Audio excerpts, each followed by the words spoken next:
Hello, fictional. Welcome to the Fiction Series X. Today we are gonna see, what if Issei got harem with Sona? Part 5. If you end up liking this video, please consider subscribe, so without further ado, let's get into the video. Tsubaki stepped out of the bathroom, smoothing down her dress. She wore a forest green jumper dress with a dark grey blouse underneath and matching heels, and her long jet black hair was styled into a neat chignon, with neatly combed bangs. She had a clutch tucked under one arm that matched her dress, and she wore light blush. Or maybe she was actually blushing. Issei couldn't swear either way.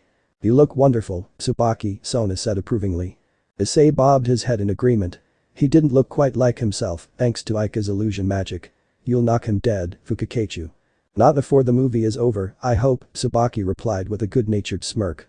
"I keep wondering if it was a good idea to have Hyoudou-kun pick me up here."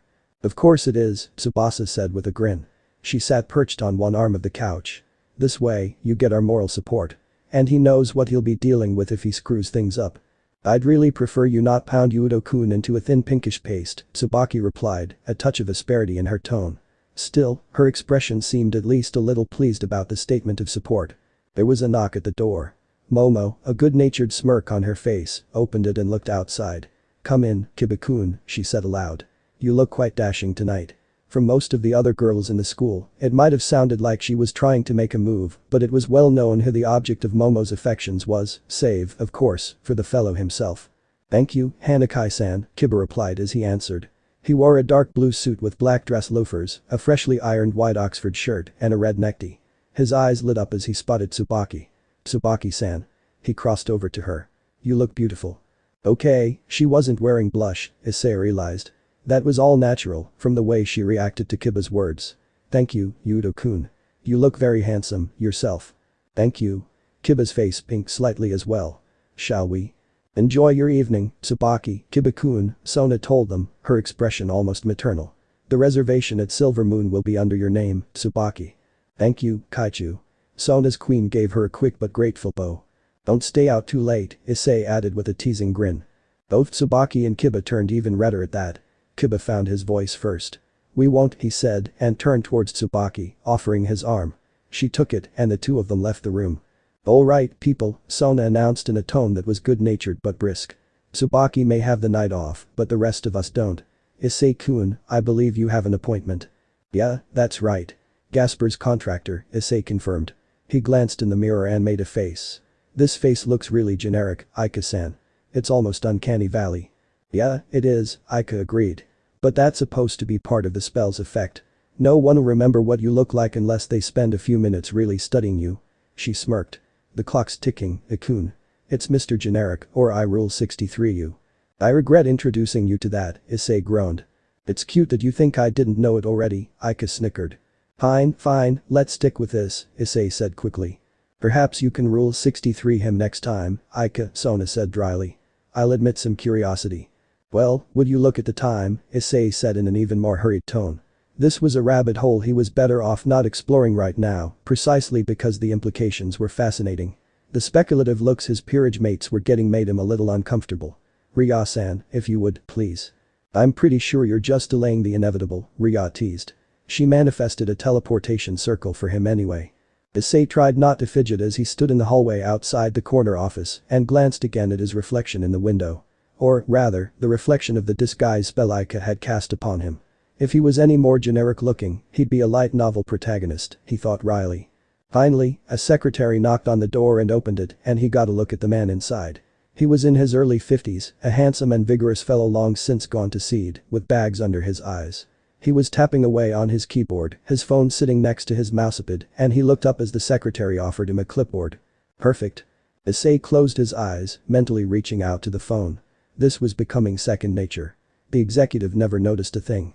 Of course, it helped that the secretary was attractive and that the executive was busy visually inspecting her assets. It was the work of a minute to find and memorize the inevitable text document that had all the executive's passwords in it. All the jokes about the older generations and technology seemed to apply here, he thought with some chagrin. It was a little disillusioning. It was just as easy to send him a text message from someone in his phone book. Whoever Akira was, her name or his sure got the executive out of the office in a hurry. As the door swung shut, Issei mentally applied the password and nodded in satisfaction as he saw the desktop in his mind's eye. He pulled a folded piece of notebook paper out of his pocket, double-checking the file names, and looked them up. As he'd expected, they were password protected, but the list of passwords had that covered. He quickly emailed the files to the burner phone he'd picked up, emailed those from the burner phone to Gasper, and took a few minutes to cover his digital tracks. By the time the executive had returned, Issei was already in the elevator, plugging a flash drive into the burner phone. In retrospect, Issei was unsurprised by the attempt at a double cross. Disappointed, but unsurprised. Sasaki was waiting in the parking garage of the office building across the street. He was a bespectacled, sour-looking fellow, giving the impression of a thwarted intellectual who saw everyone but himself at fault for his failures. Beside his sat a navy blue gym bag. "Well?" he said in a sharp tone. Issei reached into his coat, offering him the flash drive. "Here you go. All the files for the restructuring. There's a text document with the passwords." Sasaki turned the flash drive over in his hands, eyeing it suspiciously. "And there's no chance it can be traced to me?" "None," Issei assured him. The chances were virtually nil anyway, especially with the burner phone having been turned to ash and dumped into one of the planters outside. It would take a magician or another devil to have any chance at reconstructing that. "Fine," Sasaki said impatiently. He nudged the gym bag with his foot. "There's the payment we agreed upon." "All right then," Issei said amiably. "You won't mind if I take a look first?" Sasaki's sour expression deepened. "You don't trust me?" "I trust you as much as you do me," the rook replied. His tone was still affable, but Sasaki's entire attitude was wearing thin. He dropped to one knee and unzipped the bag, rifling through the bundles of yen notes. Looked like the 20 million yen they'd agreed upon. They didn't look like any die packs. He concentrated for a moment and found no trace of the radio signal that would accompany an active one. Best to have Sona, Ika, or one of the bishops scan the bag, anyway. He zipped the bag back up and stood, hefting the strap onto one shoulder. "Everything looks good. Have a good night." "You too." Sasaki said the words heavily, almost resentfully, as if the act of wishing another person well was physically painful. After Issei had gone a few steps, he called out, "Wait. Take the southern stairwell. Security is lighter over there." He had pulled out his phone. "Sure," Issei said, turning in that direction. Once out of sight, he shook his head. That was so transparent. It really wasn't any wonder Sasaki's career was stalled. He was 3 floors away from ground level before he heard running footsteps behind him. He didn't bother turning around, they probably belonged to the same kind of people who were running up towards him. Guys in suits and sunglasses, reaching for collapsible batons. At least it was the worst he'd have to deal with. Issei let out a sigh and braced himself. 5 minutes later, Issei walked back onto the level where he'd left Sasaki. His expression was not a pleased one. Sasaki looked up, clearly expecting to see his security goons with a bag of money. He blanched and nearly dropped his phone. Issei strode right up to him, his eyes flinty. After a full minute of staring into the salaryman's watery brown eyes, he said levelly, "That was very stupid. Don't ever summon me again." His free hand shot out, tearing the rearview mirror off Sasaki's driver's side door, and he crushed it into powder. "Understood." Yes, Sasaki's "I'm above you" attitude was long gone. "Good." Issei's voice was stony. "Your security people are in the stairwell. They're not too badly hurt. They should be all right if you get them to the hospital right away. I suggest you do that." His eyes narrowed. "I also suggest that you pay out of your own pocket. Otherwise, they're liable to claim insurance and people will start asking questions." Sasaki nodded, looking like he was about to pass out. Or soil himself. Or both. Issei had no desire to witness either. He let out another snort of disgust and walked away. This time, he took the northern stairwell. "I'm sorry about that, senpai." Gasper sounded genuinely distressed over Skype. "I had no idea Sasaki-sen was planning something like that." "Not your fault, Gasper," Issei quickly reassured him. He was finding Ria's bishop easy enough to get along with. His reluctance to use video chat was odd, but it wasn't off-putting. He'd seen way weirder stuff online. The hikikomori thing was something he understood, too, from personal experience. I think he'd just seen one too many heist movies and decided he was smart enough to pull off a double cross. That's a new level of stupid, trying to pull a fast one on the devil you summoned to pull a fast one on someone else. "Sounds like you went easy on him," Ika noted, her tone one of slightly distracted concentration. She straightened up, the glow from her hands finally fading. "Okay, the spell's gone. You look like yourself again." She smirked fondly. "It's a bit of an improvement." "Thanks," Issei said with a chuckle. "Yeah, I guess I did, but he seemed more stupid than malicious. I won't ever deal with him again, though. He's all yours, Gasper." "All right." The bishop's tone was slightly glum but understanding, and Issei could almost hear him nodding. "I'll make sure he doesn't ask for anything that can't be done remotely, then." You might be surprised what people will do to try and weasel out of their contracts, Hyoudou-kun, Riaz observed. Buyer's remorse is definitely a thing when people deal with the supernatural. She shifted her gaze towards Aika. The money's clean, then. Completely, the pawn answered. He actually had a die pack at the bottom of the bag but also had the receiver. Never turned either on. She set the die pack and receiver on the desk. You weren't kidding about him being a dim bulb, Ikun. Riaz nodded in satisfaction, as did Sona. The latter asked, and the full amount is there? 20 million yen in stacks of 1 million yen, Aika confirmed. Her expression was slightly impressed, this was the most cash she'd ever seen in one place. Issei was in the same boat. Straight down the middle, Riaz said affably, and Sona nodded, turning towards Aika. If you would be so kind. Aika nodded and started to remove stacks of bills. Soon, 10 million yen in cash sat on Riaz's desk. Alright then, Riaz said cheerfully. Hyoudou-kun, thank you for helping Gasper out with that. It's no problem, Issei said with a grin, turning back towards Gasper. Us computer nerds gotta stick together, right? Right. Gasper agreed with a chuckle. But will that be everything for the night? Yes, I think so. Good night, Gasper. Riaz killed the voice chat and turned the laptop back towards her, looking amused. Sona smiled slightly and shook her head, while Aika chuckled.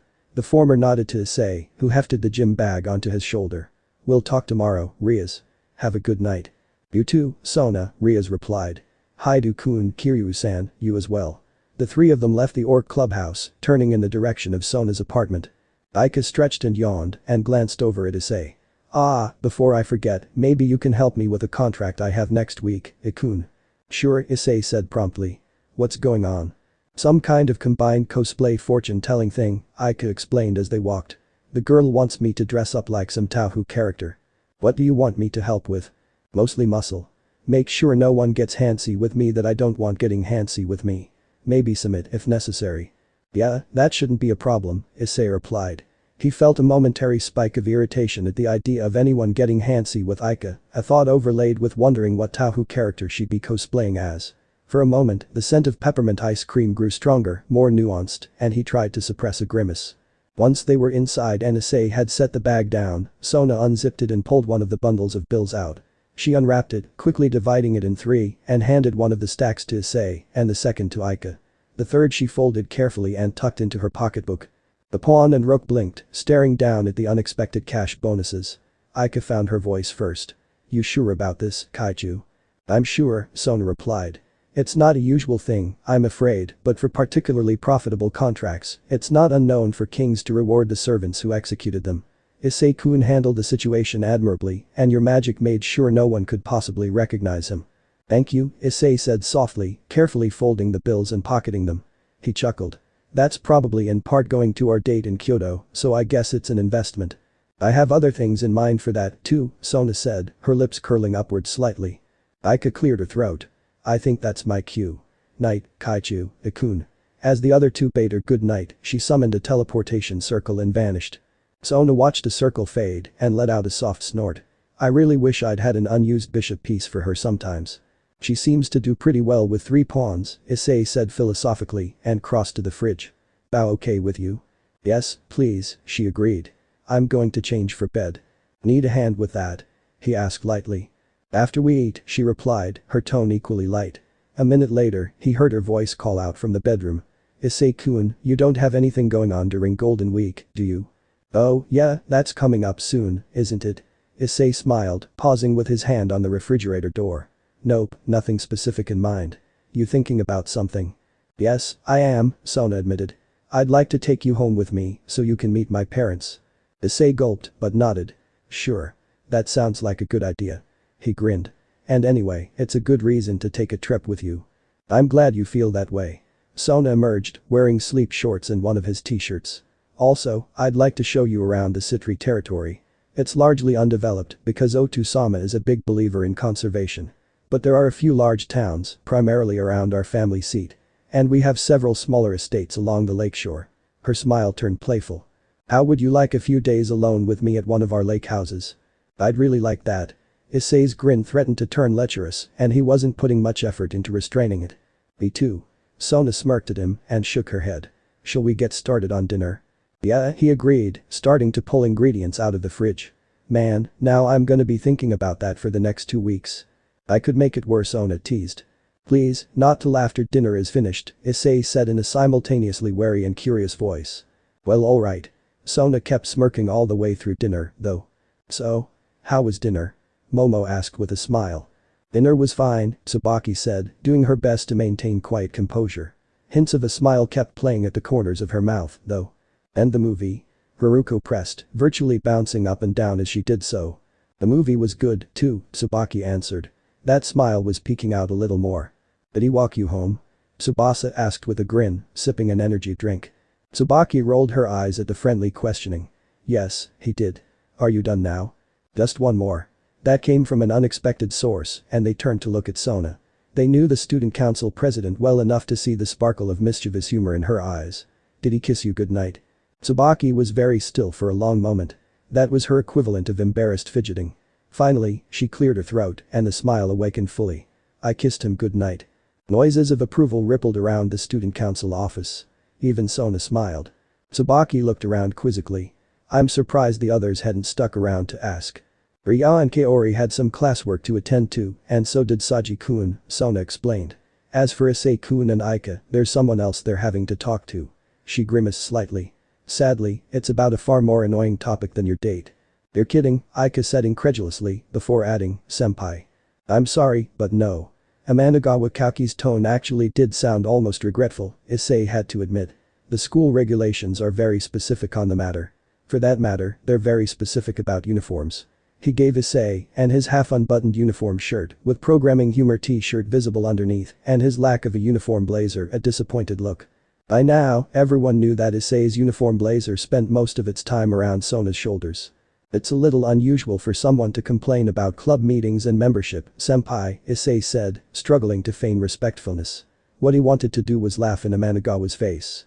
Particularly when you're not in the club. It's my duty as a senior student to make sure my cowhai aren't out of control, Amanagawa said. And as a club captain, to make sure that other clubs aren't acting in a way that will adversely affect the rest of us. Issei's lips thinned. Out of the corner of his eye, he saw Aika beeping her head and giving Amanagawa a politely annoyed look. It was more cordial than he felt like being at the moment. So if we don't bring our member numbers up to the minimum, you're gonna complain to the principal. Every club needs a minimum of 4 members, Amanagawa said stolidly. And to meet on a regular basis. If neither of those apply, then your club is a waste of school resources and needs disbanding. And, since your association with the council is based entirely around computers, there really wouldn't be a need for you to be there, would there? Anyone else would have said that with a knowing sneer. Amanagawa did not, instead, he spoke with utter seriousness, clearly seeing himself as a wise elder, correcting a foolish youth. Issei had hoped that, after he had helped save Amanagawa's life the prior week, the third-year student would leave him alone. Instead, he was even more in his face, but in an oddly friendly way. Instead of seeing Issei as an incorrigible evil, he now seemed to see him as a well-intentioned misfit who needed proper guidance from someone respectable. Namely, himself. Issei supposed it was better than being viewed as a delinquent, but it was even more annoying. Fine.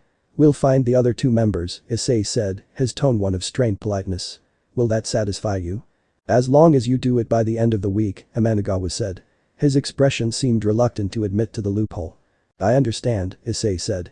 If that's all, senpai. Amanagawa nodded, but gave Issei a serious look. I'll be keeping an eye on you, Hyoudou. He cut his eyes to Aika. Kiryu-san, please keep me apprised on your club status. Okay, senpai. Aika didn't bother to hide her dubious tone. The minute he was gone, she turned to Issei, looking exasperated. Is he for real? Issei's expression was one of reluctant mingled exasperation and amusement. Amanagawa senpai thinks he's being clever. I think he honestly believes he's rehabilitating me. He said the word while making air quotes, which made Aika snicker.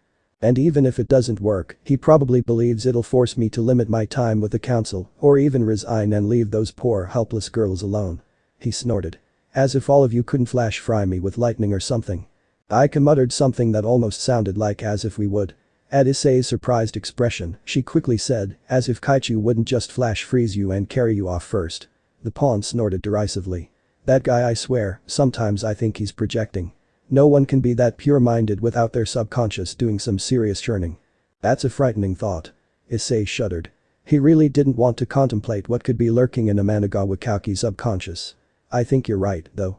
I've heard stories about him and Shirasaki-senpai and the way he acted towards her anyway. We have to meet at least once this week and have until the end of the month to drum up the minimum 4 members. Including us, fortunately. See if anyone else on the council wants to. Ika suggested.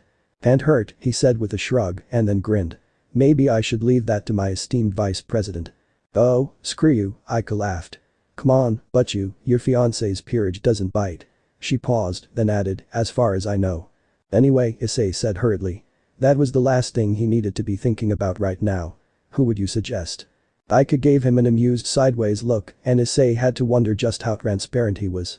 Actually, Haruko-chan. Sure, that sounds interesting. Haruko's expression seemed sincere about it, too. I'm afraid I don't know much about programming, but I'm interested in learning. I'll teach you what I know, Issei assured her. We won't worry about any structured projects or anything like that unless you have anything in mind you'd like to focus on. Maybe. The pawn beat her head, looking at him speculatively. Do you know anything about programming cars, Ikas? I know just enough to know I know nothing, the rook replied with a helpless chuckle. Maybe that'll be our club project, learning the difference between that and desktop programming. He gave Haruko a speculative look of his own. That's right. Your uncle's a mechanic, isn't he? Haruko nodded. He's taught me some things, since neither of my cousins have an interest in it. She smirked. Papa isn't thrilled about it, but I think he's about ready to give up trying to keep me from being a tomboy. Hey, it's cool that you've learned some things, Issei said encouragingly. Maybe you can teach me. My sacred gear is supposed to let me create stuff when I get good enough with it and maybe that'll help. Deal? Haruko enthused. Issei grinned at her and turned to Ika. You can sit it out if you want. We'll see, Ika said speculatively. I would have just done homework anyway. She stretched and yawned. So, all we need is one more member. If you have ideas, I'm all ears, Issei told her. We need to get a club room, too. And some computers. He decided, feel very comfortable with the sudden conspiratorial smiles that passed between Ika and Haruko. Excuse me? Issei looked up at the doorway and stared in surprise at who he saw standing in it. Nagahama. What are you doing here? This is your programming club, right? Nagahama was awkwardly holding a computer tower. Yeah, it is. Ah, go ahead and bring that on in. Issei motioned to one of the empty desks. My vice president, Kiryu Ika-san, and our other member, Nomura Haruko-chan. She's in my class, Haruko piped up.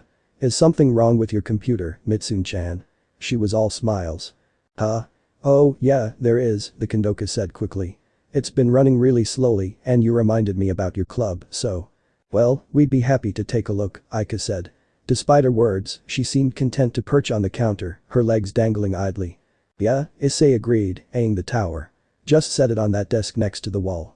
He grabbed the storage container that held their spare cables and cords and fished out the required items. Haruko-chan, grab the spare monitor, please. The flat screen one. And the spare mouse. On it? The pawn said cheerily. How long has the problem been going on? Ika asked, languidly getting to her feet. For a moment, the afternoon sunlight hit her just right and Issei felt the scent of peppermint in the room briefly grow stronger. He wasn't sure whether to feel relief or disappointment as it returned to normal, so he settled on both.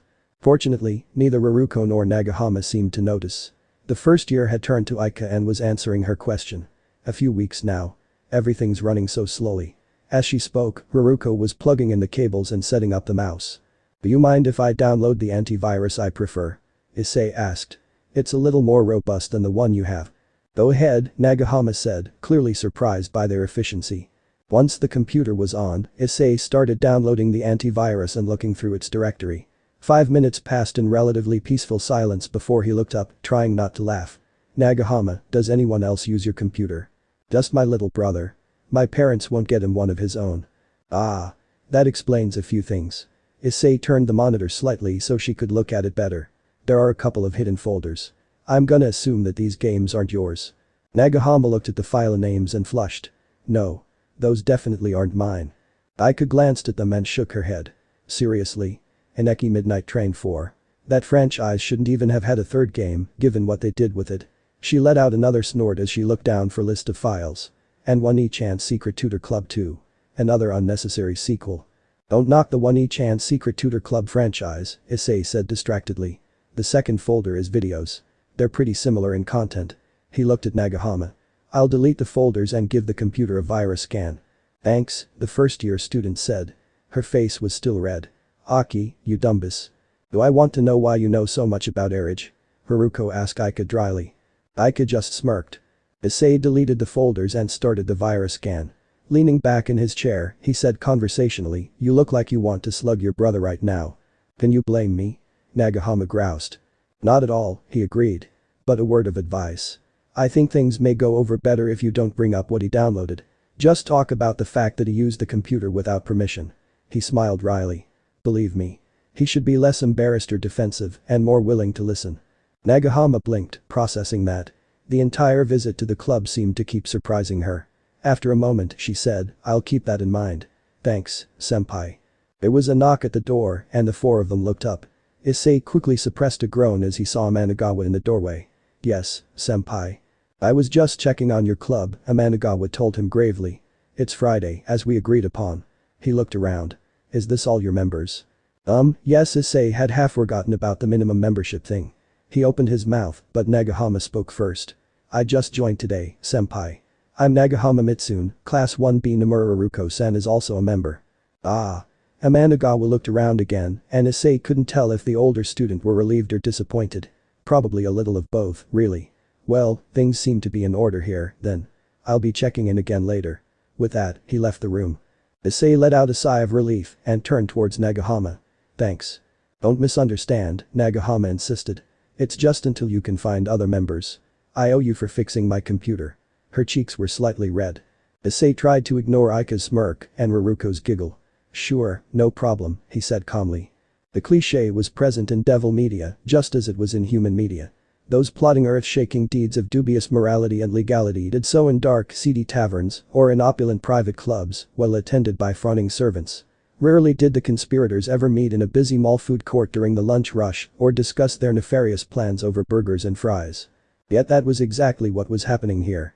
The Lucifer Grand Emporium was the largest shopping center in the Devil capital, and at any given lunch hour, there were over 1,000 people in its central food court. When one factored in the nearby indoor playground and fountain with attached sitting areas, there were literally thousands of people present, eating, playing, or milling around. It was the best kind of natural anti-eavesdropping device, particularly when subtle usage of illusion magic was at work. No one had any reason to pay particular attention to the woman and two men eating burgers and fries. "So it's confirmed, then," the woman said sourly.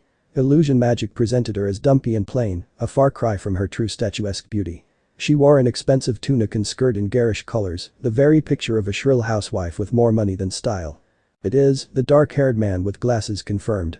He, of the three of them, looked closest to his actual self, even with the rumpled business suit and necktie. "Both the Sitri and Gremory heiresses will be in Kyoto. The report says that it has something to do with the Sitri's fiancée's sister being inducted into Grozobur, but we all know the real reason." "Further negotiations with Kyoto," the second man spat. Like the woman, his relatively dumpy and unattractive appearance was a jarring contrast to his true visage. He wore ill-fitting slacks and a sweater and slurped contemptuously at his iced tea. "They want to expand that non-aggression pact into an active military alliance. You know who that would be aimed at?" His companions nodded grimly. The woman took another bite of her lunch and opined, "The two of them are hardly pushovers, though. The force we'd need to ensure their deaths would be substantial." "It's desirable, but not necessary." The dark-haired man smirked. "All we need to do is convince Usaka that an alliance with Gremory and Sitri is more trouble than it's worth. You want to shoot up Kyoto. Cause as much collateral damage as possible and make it clear there why it happened." The second man said this in a matter-of-fact tone. Completely absent was any consideration for the innocent people who would be caught in that notional crossfire. "Exactly," the dark-haired man said, mock saluting his co-conspirator with a French fry. "If we can take them out, all the better, but they're secondary targets. I'd rather concentrate more attention on Usaka and her main confidants." "Usaka is equal in power to an ultimate-class devil," the woman pointed out. "You're not seriously thinking of making a real play to take her out?" "It's tempting. There's always a certain appeal in making an example out of opponents. Poor encourager less orders and all that. But no. Seriously trying to do so would require at least one of us being on the scene. Two of us, if we wanted to be absolutely sure. That's a very poor idea right now." He shook his head. "No. We just want to scare the shit out of her. Concentrate enough force to make her think twice about irking us. That's the most we can do." The dark-haired man shook his head. "It's a pity we're not in a position to attack fully, but I think we can muster the forces for this." "It's a strategy of weakness," the second man protested. "I don't like it.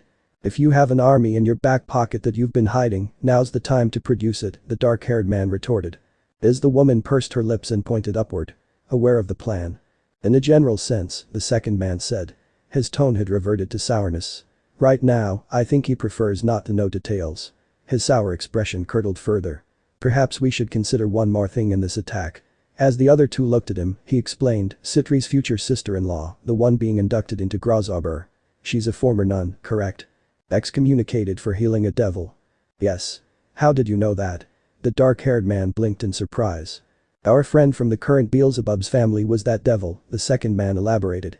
He has something of a fixation on her. He'd probably be grateful if we could capture her for him. It's nice to want things, the woman snipped back. The idea that the former nun or her family might have talents or connections was never even raised. We can keep that in mind, the dark-haired man said. It shouldn't be a priority, though. Not with the limited forces we can bring to bear. The second man shrugged. Understood. Wait. The woman's voice had suddenly gone quiet and deadly, and the two men eyed her carefully. Who ate the last of the fries? Borinkaku in early April was not particularly well populated, the Sakura viewing parties notwithstanding. That suited the woman who sat alone on the fortress-turned-park's observation deck, calmly sipping sake from an old-fashioned bottle. Anyone who saw her would have seen a gorgeous black-haired woman in a black kimono, with split bangs and the bulk of her hair up in a complex pair of rings. That was fundamentally accurate, though illusion magic concealed her cat ears and tails, as well as the fact that the kimono was half open, with most of her buxom figure visible. Her serene solitude was interrupted by someone sitting next to her. She glanced at the person, preparing a tongue lashing, and paused, recognizing her. You're kidding me, Naya. Hello, Kuroka-san. The other woman was also dark-haired and lovely, with her hair up in a high ponytail. She wore gray cargo pants, a black sweater, and a dark blue bridge coat. A silver ring glinted meaningfully on her left ring finger. I had a feeling I'd find you here. Higashi Sumair. Kuroka snorted. Kami save me from Higashi who knows too much, Naya. She knocked back another gulp of sake and gave the other woman an old-fashioned look. What do you want? The dark-haired woman sat beside Kuroka. Both women were silent for several minutes, to all appearances content to look out over the former fortress. Finally, Sumair spoke. I thought you'd like to know. Hyoudou Ryodono will be visiting Kyoto this weekend. Ah. Kuroka wasn't sure what to say to that. Or what to feel about it, for that matter. She still wasn't sure what had possessed her to leave her number with Takemichi for the hiatus. The number for her real phone, no less, not the endless number of burners she had stockpiled. Just for a visit, Naya. She poured herself another drink. Not really, Sumair said. Her daughter is being inducted into Grozobur. Kuroka paused in mid-pour, her brows knitting. Daughter. She set the saucer down, fixing Sumair with a piercing look. They don't have a daughter. They only have a Kanya. Apparently, they've recently adopted a friend's niece, Sumair said, giving the Nekashu a piercing look of her own. Kuroka's eyes widened slightly. That was almost certainly she hadn't thought about Asia in years. The last she'd heard, Dulio had taken her to the church and was keeping a close eye on her. What had happened there? Still, Asia wasn't the first thing on her mind. What about Akanya? It sounded like he and his fiancée would be coming along too, but as tourists. Sumair shrugged. The report was primarily focused on Hyoudou Dono herself. His fiancée, Even Kuroka hadn't been that disconnected from the devil grapevine. Iken and Sona Sitri, it wasn't something she could wrap her head around, but then, she hadn't seen Iken since she'd stormed out. Kuroka-ni. Come play with me, Kuroka-ni. I'm coming, Iken. What do you want to play today? The Dragon Prince and the Cat Princess.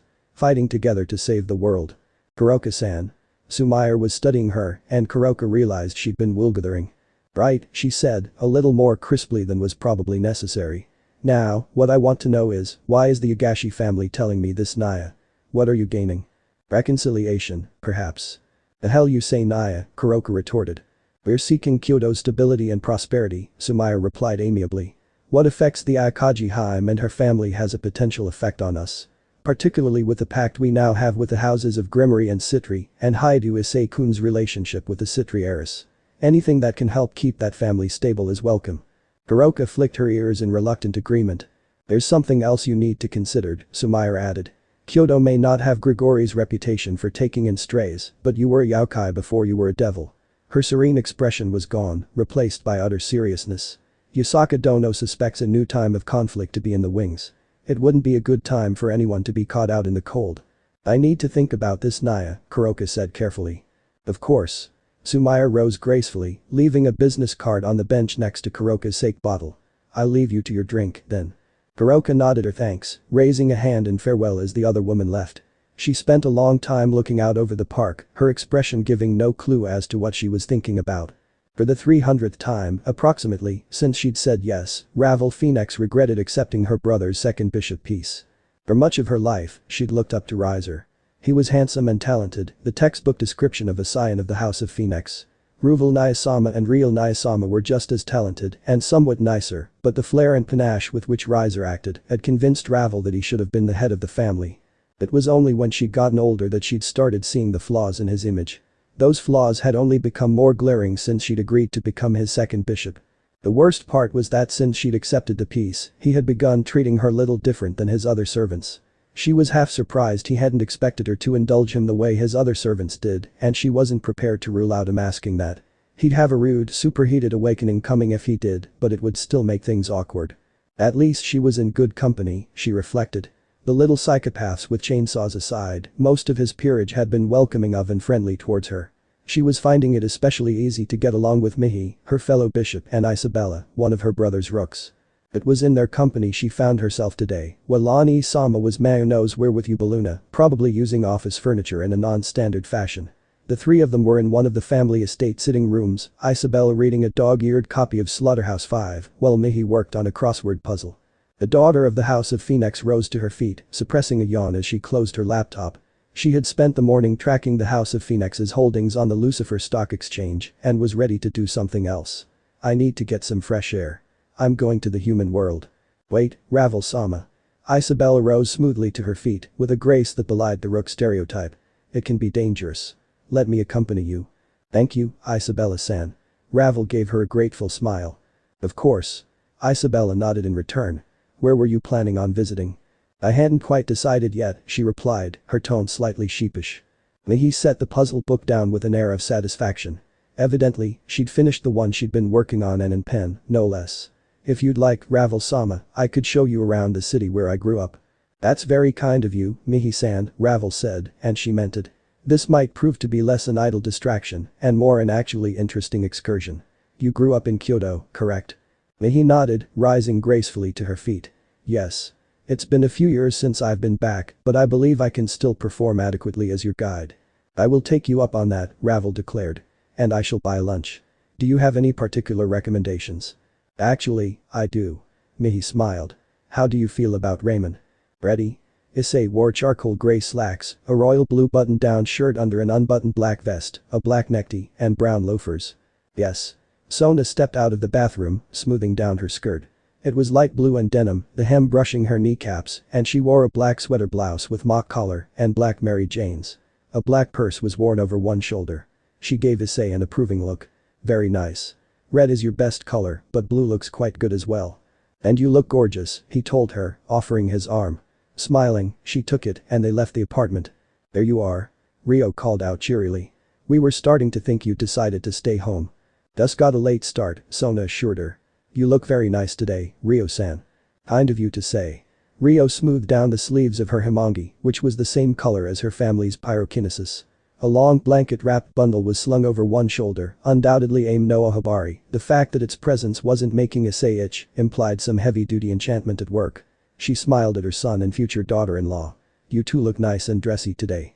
Have big plans for your date.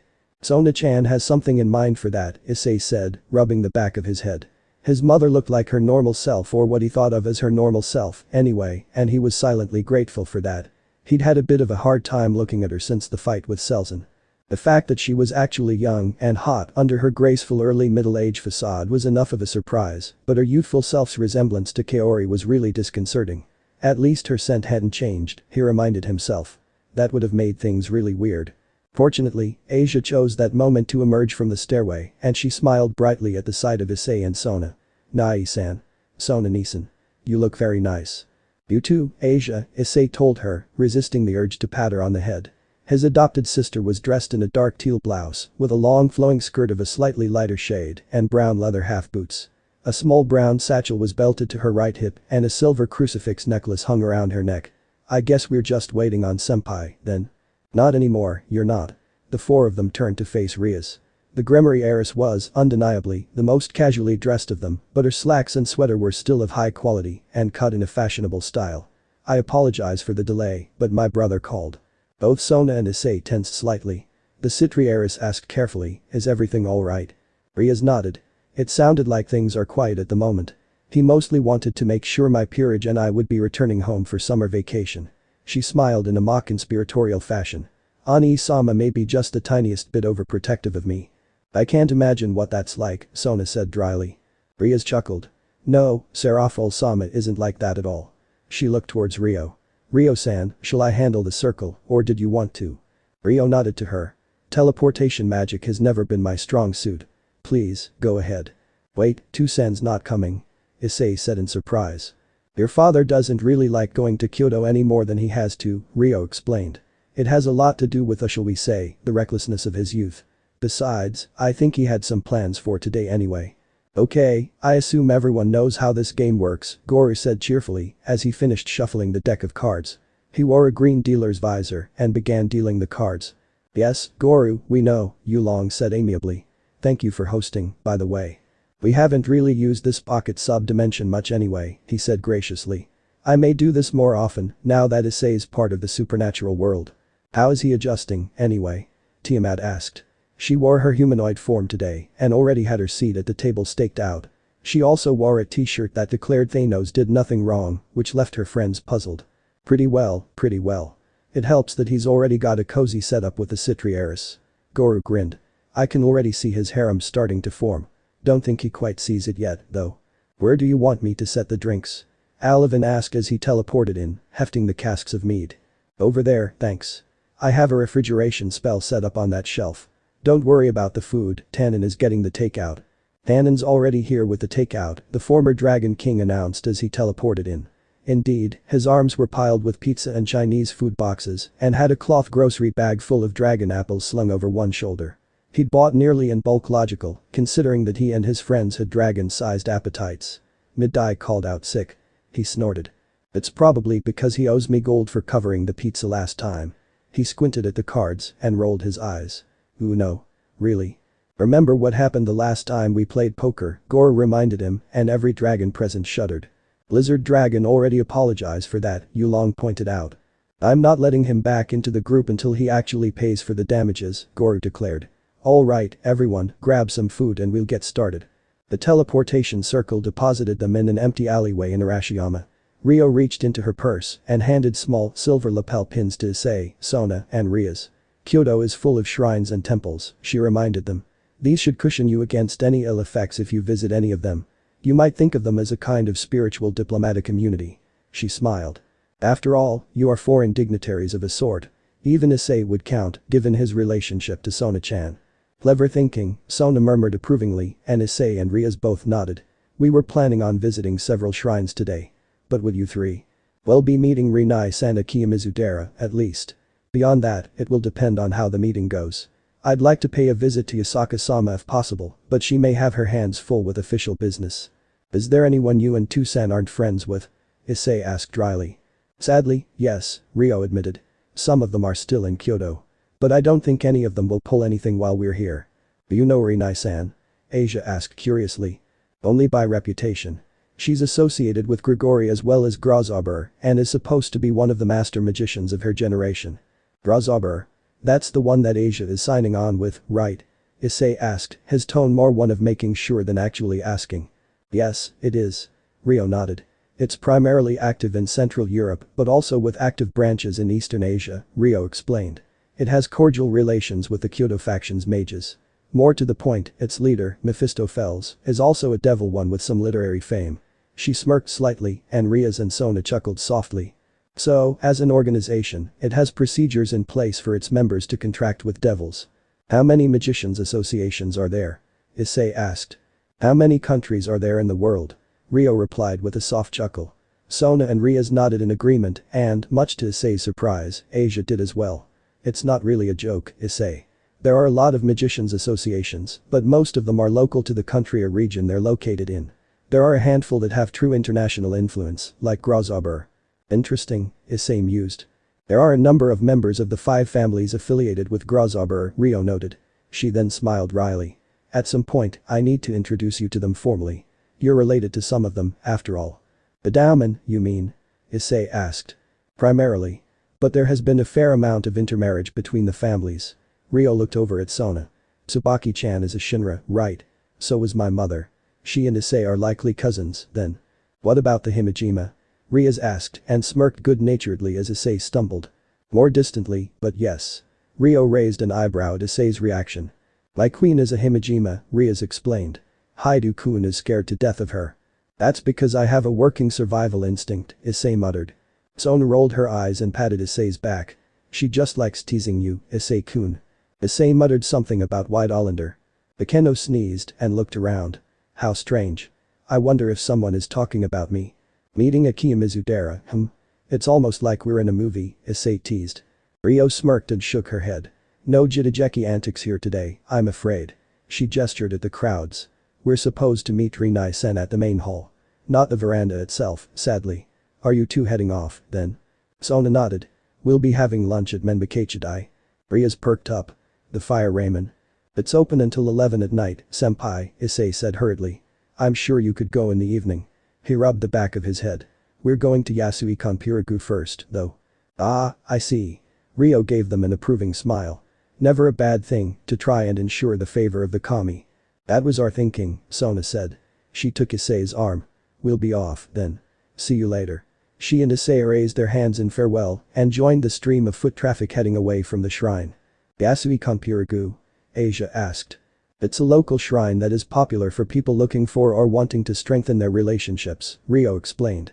Or for people looking for help in leaving bad ones behind. Sona has a well-hidden sentimental streak, Riaz commented. I'm sure she planned this from the moment she thought of coming to Kyoto. I don't doubt Issei was easy to persuade, Ryo replied with a slight smile. But we have our own appointment, don't we? The two younger women nodded and they headed for the stone steps.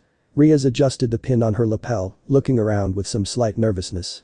But the name like Lavinia Rinai, it was all but mandated that she was a foreigner and the figure waiting for them certainly qualified. She was a beautiful woman, tall and buxom with long blonde hair and sapphire blue eyes. She wore a long black pencil skirt and starched white blouse under the light gray robes and pointed hat that were the professional garb of Grasshopper members. She stood just outside the main hall, checking her phone, and the fact that she was managing to avoid being gawked at was the surest sign of all that she could do magic. She smiled as she spotted them and offered a polite bow.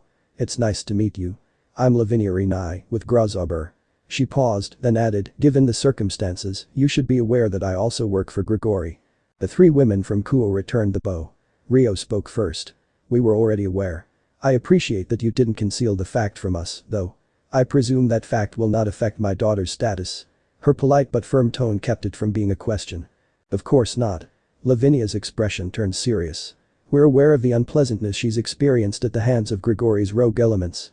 We desire to avoid further such developments. As do we, Ryo agreed. It's a pleasure to meet you, Rinai-san. I'm Hyoudou Ryo, late of the Kyoto faction. This is my daughter Asia. She glanced at Riaz, considering for a moment before continuing. And this is Riaz Gremory, a friend of the family. Pleased to meet you all. Lavinia paused thoughtfully as she turned to Riaz. The heiress to the house of Gremory, May I presume that you wish to contract with Asia once she's been inducted into our organization? That's right, Riaz agreed, inclining her head respectfully to the magician. Good. We're all on the same page, then. She finally turned her attention to Asia, her smile returning. So, Asia. You wish to join Grasshopper? I do. Asia's expression was firm and also showed awareness of her unsure footing. I have a sacred gear and I've been exploited in the past because of it. She cleared her throat before continuing. Ka-san convinced me that becoming a magician would be my best chance of maintaining some control over my future. Your mother has a point, Lavinia told her equably. Let's get started, then. She shifted her gaze towards Ryo. I'm glad your friends were willing to arrange someplace quiet for us to study, Ryo-san. Yes, they were quite understanding when I explained the situation, Ryo noted. The four of them began walking at a steady clip, making small talk as they left the temple grounds. 5 minutes of walking brought them to a closed storefront. Ryo reached for the door, her fingers and the handle glowing slightly as she did. Once they had entered the narrow hallway, she closed the door securely, leading them down the hall to a battered-looking western door and rapped firmly against the frame 3 times before opening it. The frame pulsed dimly with white light after the third knock. Behind the door was a large, sunlit room, not unlike a dojo, with a surprisingly high ceiling at least 4 meters tall at its lowest point.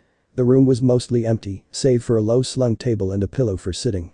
The table had a legal pad, a small stack of books, several mechanical pencils, and a calculator sitting on it. Math, Asia said, a touch of resigned humor in her voice. I remember being told that magicians use a lot of it even before Ka-san brought up becoming one. Lavinia nodded. Mathematics are a big part of how magic works. It's not quite like a formula where you have to determine a different variable each time, though. She paused, then added, usually, at least. There are some rituals that do require just that. For example, casting counter magic against someone else's spell or ritual. But for the most part, once you've learned the spell, you can apply it anytime and expect the same result. Asia nodded, processing everything the magician said. She glanced towards Ryo and said with a soft chuckle. Ka-san, I've never seen you or Nai-san do this with your pyrokinesis. Both Issei and I have always been very good at math. As in, complex calculations in your head good, Ryo explained. Also, magic passed down through family heritage works differently. It's actually closer to devil magic in that will, desire, and mental framework play a large role. The magic you'll be learning with Grasshopper can be learned by anyone with basic magical aptitude. But I have a feeling that you have a specific magical affinity of your own, Twilight healing aside. I knew it. Lavinia said conversationally. I was certain you had a son. Yes, Ryo replied with a nod. I would like to bring Issei in sometime, but probably not in the near future. He accepted an evil peace recently in order to be with his fiancée. Lavinia raised both eyebrows. That sounds like quite a story. Perhaps we can meet them for dinner. I'm sure they'd be willing to share it, Ryo said. She looked at the stack of books. Those are the standard aptitude tests. Lavinia nodded. It's through those that Asia will learn where her strongest magical talents lie. Her sacred gear notwithstanding, of course. She gave the younger woman a reassuring smile. I have a sacred gear, too. The abilities it gives me don't always mesh with my actual magical inclinations. It may be the same for you. What's yours? Asia asked, perking up a little. I'll show you once you're done with the aptitude testing, Lavinia promised. Is it weird that I feel a little excited doing this? Issei asked as he wrote on the slip of paper. Maybe, Sona told him. She had already written her name and wish on her slip of paper. But I feel the same. So, at least you're in good company. I knew that already. They exchanged smiles. They had chosen a relatively low traffic time to visit Yasui-kan Piragu. Only a handful of people, the attending priest aside, were there, and they were the only couple. Issei studied the large paper-covered stone for a long moment. It's not going to move, Issei-kun, Sona finally said, good-natured sardony in her voice. I'm more worried about going in the wrong way, he admitted. Sona beat her head, but said nothing. This was, of course, something they were doing for fun. Half for romance, half for laughs, but still, getting it right was important. It was never a bad thing to avoid irking the kami, particularly when, according to Issei's father, so probably accurate, Issei was himself part kami. He finished writing his name and wish. All right. Do you want to go through first, or do you want me to? You promise to keep from looking up my skirt. Sona replied dryly. I'll try. You go first, Issei-kun, she said firmly, then added with an amused snort, I promise to try not to stare at your butt. She pointed at the front of the stone. That way. Issei nodded, clutching his strip of paper, and dropped to his hands and knees. He paused at the entrance to make absolutely sure he was going through the right way and started crawling through the tunnel. He could hear Sona moving behind him as he went. As he emerged, he got carefully to his feet and offered a hand up to Sona as she emerged. She nodded her thanks, taking his outstretched hand. Once they were both on their feet, they reached for the nearby pot of glue, carefully adding their wishes to the other slips of paper covering the massive stone. Issei let out a sigh of relief as he patted down his slip of paper. There. You're taking this more seriously than I expected, Sona said in a gently teasing tone. Maybe part of me's still afraid I'll wake up from this dream, he admitted. I promise you, that won't happen, she assured him, squeezing his arm. You're my rook and my betrothed, Hyoudou, Issei. You couldn't escape me if you tried. That's what I'm counting on, Issei replied, his tentative smile relaxing. His stomach chose that moment to growl, breaking the understatedly emotional mood. I suppose that means we'd better go to Menbakechidai now, Sona observed. Yeah, I think it does. Menbakechidai was slightly less busy than Issei had expected, but only just. The small restaurant made a habit of limiting the customers' stay to 30 minutes, and they arrived just as the changeover was starting. What that meant, in a practical sense, was that he and Sona were able to get seats together at the semi-crowded counter, instead of having to wheedle another diner into moving. The scents wafting upward from behind the counter were mouthwatering, though, and he and his fiancée exchanged smiles of anticipation. As the patrons settled in, donning the complimentary aprons for protection against splashing oil, the cook set to work. This culminated in them setting the bowls of oilless meat, vegetables, and noodles ablaze, and the gathered customers were suitably impressed, Issei and Sona included. One reaction stood out to Issei, a delighted feminine laugh, followed by a brief clapping of the hands. It was exactly the reaction he would have expected from Asia had she been present. He glanced in the direction of that reaction, his curiosity piqued. The girl was breathtaking in her beauty. Golden hair styled into twin drilltails framed lovely aristocratic features, and her dark blue eyes were intelligent and lively. She wore an indigo dress that would not have been out of place amid Akihabara's eagle crowds and clasped her hands together, watching intently as the cooks did their thing. Flanking her were two other women, both attractive in their own way. Something about the drilltailed girl stood out more to Issei, though. The first one was tall and athletic looking, a few years older than the other girl. Her strawberry blonde hair was cut short and shaggy, with 3 crimson highlights worked into her bangs. She wore aviator sunglasses and a navy military-style baseball cap, along with an olive drab commando sweater, khaki cargo pants, black high-top sneakers, and a gray windbreaker. Her body language suggested that she was a bodyguard of sorts to the younger woman. The second was a lovely Japanese girl, also a few years older than the first blonde. Her dark hair was worn long and straight, and she herself wore a perfectly arranged indigo himangi with a golden bird pattern worked into it. Her body language towards the younger blonde was suggestive of an assistant or valet.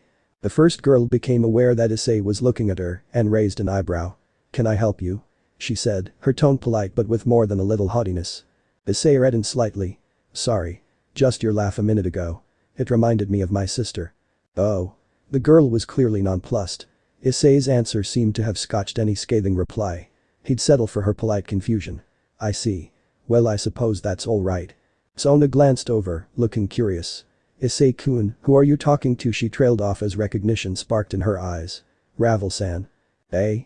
It was Ravel-san's turn to be surprised by a familiar face. "Sona-san. What are you doing in Kyoto?" Sona made a quick, subtle gesture. Issei recognized it as the invocation of a subtle privacy field, one which would mask their conversation and any discussion therein of supernatural matters as mortal, mundane chatter.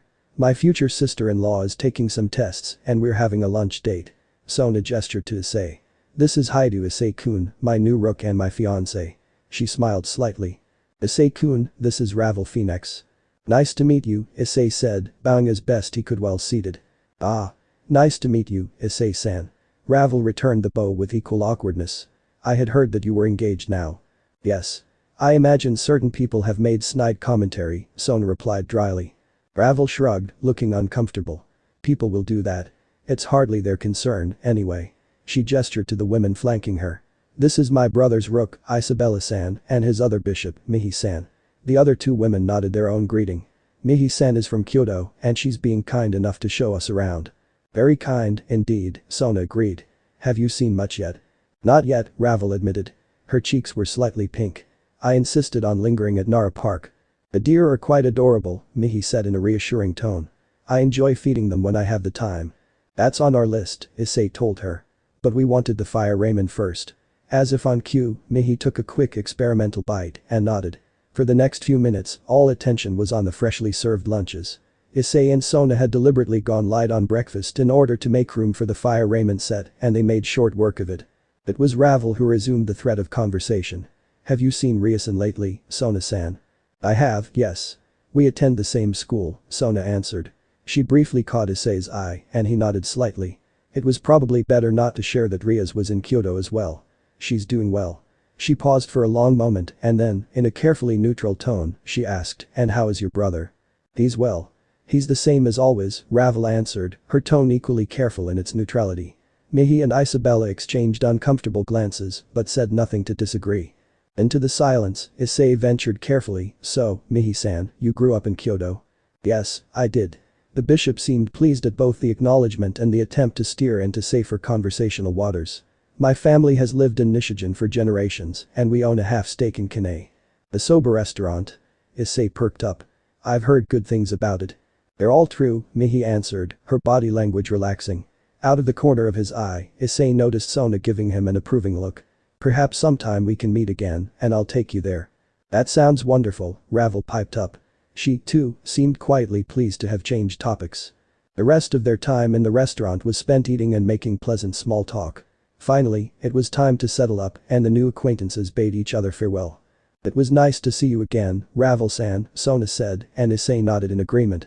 I hope you enjoy the rest of your time in Kyoto. Thank you, Sona-san, Ravel replied, inclining her head politely. It was nice to meet you, Issei-san. I hope you two have fun on your date. You guys, too. On your sightseeing, I mean, Issei said. Ravel nodded, smiling slightly. And you. Isabella and Mihi made their goodbyes as well, and the three of them stepped out of the restaurant. Issei watched them leave and looked at Sona. She seemed nice enough. Are you sure she's related to Riser? Honestly, he's the odd one out in his family, Sona sighed. Most of his relatives are polite and reasonable. She started to reach for her purse.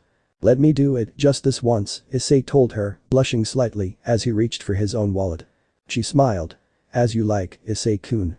Once they themselves were back on the street, Issei suppressed a satisfied yawn. That was even better than I expected, he said. I mean, I expected it to be good, but I had thought there'd be more focus on the spectacle instead of the food quality. I can see that, Sona mused. But I don't think they'd get steady business if they skimped on the latter. She checked her phone, seemingly pleased at what she saw on the screen. Where do you want to go next? What do you have on your itinerary? He asked, glancing at her phone as well. He'd been watching her update the list all week. A lot of stuff, she admitted. None of it really time critical. She tucked her phone away. Well, we're in the area, so there's a coffee shop that does an unusual coffee drink. I'm at your service, Sona-chan, he told her in a mock formal tone, offering her his arm. She grinned at him, a cheeky smile that few at their school would have believed possible. I'll hold you to that. She took his arm, gently guiding him in the desired direction. Ollie was bored. Oh, she supposed that, as cities went, Kyoto was pretty enough. But there wasn't really anything to grab her interest. Especially since Lavinia was busy with her magician stuff. And Lavinia probably wouldn't be happy with her getting into a tussle. She was genuinely tempted. A lot of the men kept giving her appraising looks, and it was irritating. She felt her stomach growl softly and rolled her eyes. Well, getting a snack probably wasn't a bad idea. She thought she'd seen a coffee shop back the way she came. This isn't the kind of crowd I usually deal with, Issei joked as he looked at their drinks. Sona snorted. Not even magic could deal with the storage capacity here. The two of them regarded their drinks. Part of Alpha Food and Drink's gimmick was the sugar cloud dangling over their coffee drinks. They were connected to the drinks by rain-like tendrils caused by the interaction of the steam and sugar. The resulting beverages looked like clouds were raining coffee into the cups. I guess you drink it like this, he wondered aloud, scooting the cloud gently to one side and leaning down to sip. It was a bit of a pain, trying to balance the cup while keeping the cloud shoved to one side, but the drink was definitely sweet. Hang on, Sona said, looking around carefully. After a moment, she touched the cloud above her own drink, which turned watery looking briefly, then scooted aside obediently. She nodded in satisfaction, then did the same with Issei's. He brightened. Thanks. That helps. He lifted the cup and took another deeper drink. She smiled. Little things like that help me fine-tune my hydrokinesis. I'm sure you can try something similar with your pyrokinesis. Probably, he agreed, looking around the coffee shop. It was about half full at this time of day, the lunch rush having long since dissipated. He started to turn back toward Sona, but he heard the sound of the front door's signal bell and glanced towards it. Issei had come a long way in self-control, even before he and Sona had fallen for each other. But that didn't mean he was blind to a pretty girl, and this girl was definitely a knockout. She had garnet eyes and long silvery hair that was held in place by a simple black hairband, an oddly feminine touch that contrasted sharply with the rest of her outfit. A black and blue biker-esque leather jacket, a maroon work shirt, gray jeans, and black work boots. Her beautiful features were schooled into a distracted yet menacing expression. He shrugged to himself. A beautiful girl walking into a restaurant was hardly front-page news. There was something about her, though, that kept him from completely looking away. He narrowed his eyes, trying to figure out what it was. Sona followed his gaze. Fortunately, she seemed more amused than anything else. She's very pretty, she commented. Yeah, but that's not it, Issei said hurriedly, keeping his voice pitched so that only Sona could hear him. There's something odd, and I can't quite figure out what. She looked at his expression, and whatever she saw there was sufficient to convince her he was serious. What do you think it is? She asked. I don't know, he said, his tone slightly distracted. Now that he was thinking about it, there was something he recognized, some kind of scent or underscent that he'd experienced before, but he couldn't put his finger on it. After a moment, he sighed and shook his head. It's not coming to me. He shrugged. It's probably not important. Sona glanced the girl's direction as well, her lips pursed in thought. Maybe it'll come to you later, she said encouragingly. Yeah, maybe, he said, not convinced. Oh, well. He took another long drink from the mug. This is actually pretty good. Might be worth the occasional trip. Or simply learning to make it ourselves, Sona said with a wry smile. As they spoke, the girl had approached the counter and placed an order. Once she was served, she strode past Issei and Sona's table, paused after a few steps, and turned to look thoughtfully at them. Sona met her eyes and asked politely, "Is something wrong?" No, the girl blinked, narrowing her eyes slightly, and shook her head. "I'm sorry. Something felt familiar about you too." Her nose twitched and her eyes met Issei's. For a moment they stared quizzically at each other and then it was her turn to shrug. "It was my mistake. I'm sorry." With that, she continued carrying her drink and sandwich to her table. Issei and Sona looked at each other and all they could do was shrug as well. Math had never been Asia's favorite subject. It wasn't that she was bad at it. The teachers in the convent, now piquing the students' interests, had never been a priority for them. These aptitude tests were different. They felt more like a curtain being drawn open, giving her light to see the room clearly, instead of groping around in the dark. The path was becoming easy to follow. And, as she followed that path, she began to notice something. "Is anyone else feeling a breeze?" she asked in a half-distracted tone. Her eyes were still fixed on her test papers. "A bit of one," Lavinia said amiably. "Not from the window, though. Look up." Asia did, and her mouth fell open as she realized that a gentle breeze was surrounding her. More than that, it was dancing and capering around her like a trained animal. "You're on the aerokinesis part of the testing, aren't you?" Lavinia's tone made it more of a statement than a question. "Yes," Asia said, narrowing her eyes slightly. It took a little concentration, but the breeze disappeared, as if a switch had been thrown. "Is this how natural inclinations show themselves during the testing?" "Usually," the Grasshopper magician admitted. "I don't think there's any question about it, then." "I agree," Rio said, giving Asia an admiring look. "Look at the flow of your aerokinesis. It moves with such grace. I'm not surprised, your aunt had some skill with it. It looks like yours is stronger, though." Asia looked thoughtful at that. "We're certainly off to a good start," Lavinia said enthusiastically. "Is there anything you'd like to focus on as part of your training?" "Self-defense," Asia said promptly. "Or being able to defend both myself and others." She inclined her head respectfully to Ria's. "I think I'd do the most good for both myself and Riasan if I could both heal and help defend her peerage." She hesitated, then added, "At the same time, though, I'd prefer not to hurt anyone more than I absolutely have to." "The more versatile you are, the better off both of us are," Riaz agreed. "Very prudent of you." Lavinia thought for a moment, then nodded firmly. "Take the second book and turn to chapter 3. The first spell there should be almost perfect for you." Asia nodded, reaching for the second book in the stack. She flipped through it to the aforementioned chapter and her eyes lit up with interest as she saw the spell. Yes, this is exactly what I wanted." "How did she?" trailed off as Rio and Lavinia suddenly stiffened. Riaz was looking at them in equal confusion, but her expression cleared after a moment. To think of it, she was starting to sense something happening. "What is that?" "Someone is straining the wards around the shop," Rio said tersely. "And this entire neighborhood has passive protections, too." So, for that strain to be detectable, she gave Riaz a sharp, albeit non-hostile, look. "How public was the knowledge that you and Sona-chan were coming to Kyoto with us?" "We didn't advertise it, but we didn't really keep it hidden either," Riaz replied, her expression chagrined. "You think I'm the target?" "I don't know for sure, but I do know that the House of Gremory has enemies," Rio answered. "And so does the House of Sitri." Her expression had gone slightly pale, no doubt, she was thinking of Issei and Sona being caught unawares. "We need to move before anyone in the neighborhood is harmed." Asia nodded, starting to rise, but the sliding wooden door suddenly imploded. She flinched backwards, then forced herself to rise. Riaz was already gently chivying her behind her, the even-limbed scarlet of her mother's ancestral power, starting to gather in her hands. A dozen figures piled through, all of them in robes adorned with devil iconography. The apparent leader, a beautiful woman with shoulder-length emerald hair and eyes that matched, sneered at Riaz as she sauntered in. Well. The crimson-haired ruined princess in a Kyoto faction bolt hole. "What are you up to?" "Do I know you?" Riaz answered back haughtily, before adding, "And do you really want to cause damage in a city we have no quarrel with?" "The houses of Gremory and Sitri and the 4 great Satans may have no quarrel with the Kyoto faction," the woman answered. "The same doesn't go for the true heirs of Devilkind." Riaz sucked in a sharp breath, her eyes going cold. "The true heirs, you're the old Satan faction." "Just so." The woman gave her a mocking bow. "I offer you a choice. Come with us of your own volition and we kill your friends painlessly. Resist and my men have fun with them first." Her smirk turned into a leer, the ugliness of her intent tainting her natural beauty, and her cronies let out equally ugly chuckles. "You really think it'll be that easy?" Riaz retorted, the coolness of her tone carrying brief echoes of Sona. I do. Without warning, the woman blasted Ria's with a bolt of blue-hued magenta light. She stumbled backwards, then patted herself down, surprised that she was unharmed. Snarling, she started to cast her power of destruction at the green-haired woman, and her jaw fell open as the House of Baal's ancestral power sputtered out. Perhaps you've heard of my family's power.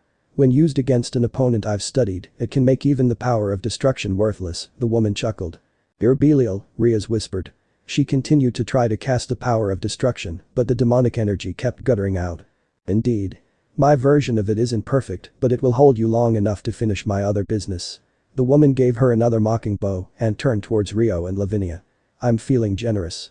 If one of you is willing to volunteer as the entertainment, the other will die painlessly. So will the little blonde behind Ria's gremmery. She smirked, clearly expecting the mere human magicians to capitulate with little more than angry bluster. She wasn't prepared for Rio and Lavinia to exchange looks and chuckle. What's so funny? She snapped, her surface blitheness disappearing. Shall I? Lavinia offered. Rio gave her a go-ahead gesture. Please. Very gracious of you, Lavinia replied and shifted her gaze towards the Belial woman. Even though Asia wasn't in a position to see her new mentor's expression, she shuddered at the power and confidence in her voice. You've made a big mistake. Absolute demise. The Belial woman's mouth fell open, but before she could speak, a 3-meter-tall figure comprised entirely of ice appeared in the room. The figure was in the form of a roughly humanoid doll, wearing a frilly dress and sporting 4 arms. Its face was completely inhuman, lacking a nose or mouth. In their place were 6 eyes on the face's left side and a field of thorn-like spikes covering the right side. Already, the temperature in the room had plummeted and Asia was feeling uncomfortably chilly. The Eternal Ice Princess, the Belial woman whispered, her expression hesitant. With visible effort, she forced her expression back to confidence. A neat trick. But you're fooling yourself if you think that'll be sufficient to stop me. What makes you think you matter? Lavinia asked conversationally. Demise-chan, cool their heels, please. The mammoth ice doll bowed and rumbled, and the entire room turned to ice, the walls and floor instantly coating over, and the temperature dropped to hypothermia-causing levels. Only the patch of floor around Lavinia, Rio, Riaz, and Asia was left unaffected. Cries of pain were suddenly heard behind the Belial woman as her teammates proved themselves slow to react and the ice shot upwards, congealing around them, leaving them immobilized save for their mouths and noses. A few tried to jump or take to the air, but Lavinia's eyes narrowed and razor-sharp icicles shot upwards instead, impaling them. Wait, the Belial woman protested, casting her worthless ability at the frigid Longinus. There was zero apparent effect. Have you ever studied a Longinus before, miss? Or the bearer of one? Lavinia asked, a tone of genteel mockery in her voice. Lavinia-san. Let me finish this. Rio's voice was chilly, a contrast to the azure flames suddenly surrounding her body. She loosened aim no Habari in its scabbard with a well-practiced thumb flick. Wait, the Belial woman stumbled backwards, falling ass over to kettle across the ice. She pointed a shaky finger at Rio. No one told me anything about a pyrokinetic or wait, is that a holy sword too? Her tone, remarkably, was less scared than put out. She sounded almost like she were going to accuse Lavinia and Rio of cheating. I suppose you didn't study me, either, Rio said, her eyes narrowed. She strode across the floor, Lavinia clearing her path of ice as she walked, and the Belial woman continued trying to scrabble her way backwards. I'm tired of idiots like you putting my family and friends in your sights. I'll back off, the Belial woman offered, trying to claw her way towards the door. No. You won't. Rio's voice could have come from a sepulchre. She paused, as if to draw a breath, then lunged, her holy sword ringing out like a clarion as she executed a perfect Iaijutsu draw, her azure flames blooming around its cutting edge as she did so. The Belial woman didn't even have time to scream. The dull thunk as her severed head hit the ice was almost anticlimactic. I never expected any of this, Asia admitted. She gestured to the imprisoned devils in the ice, grimacing. She regretted the fact that they were suffering. But she didn't regret that she was still alive, or that her mother and friends were. They had made their own choices, they had struck the first blow. At least they would live for the Kyoto faction to mete out justice.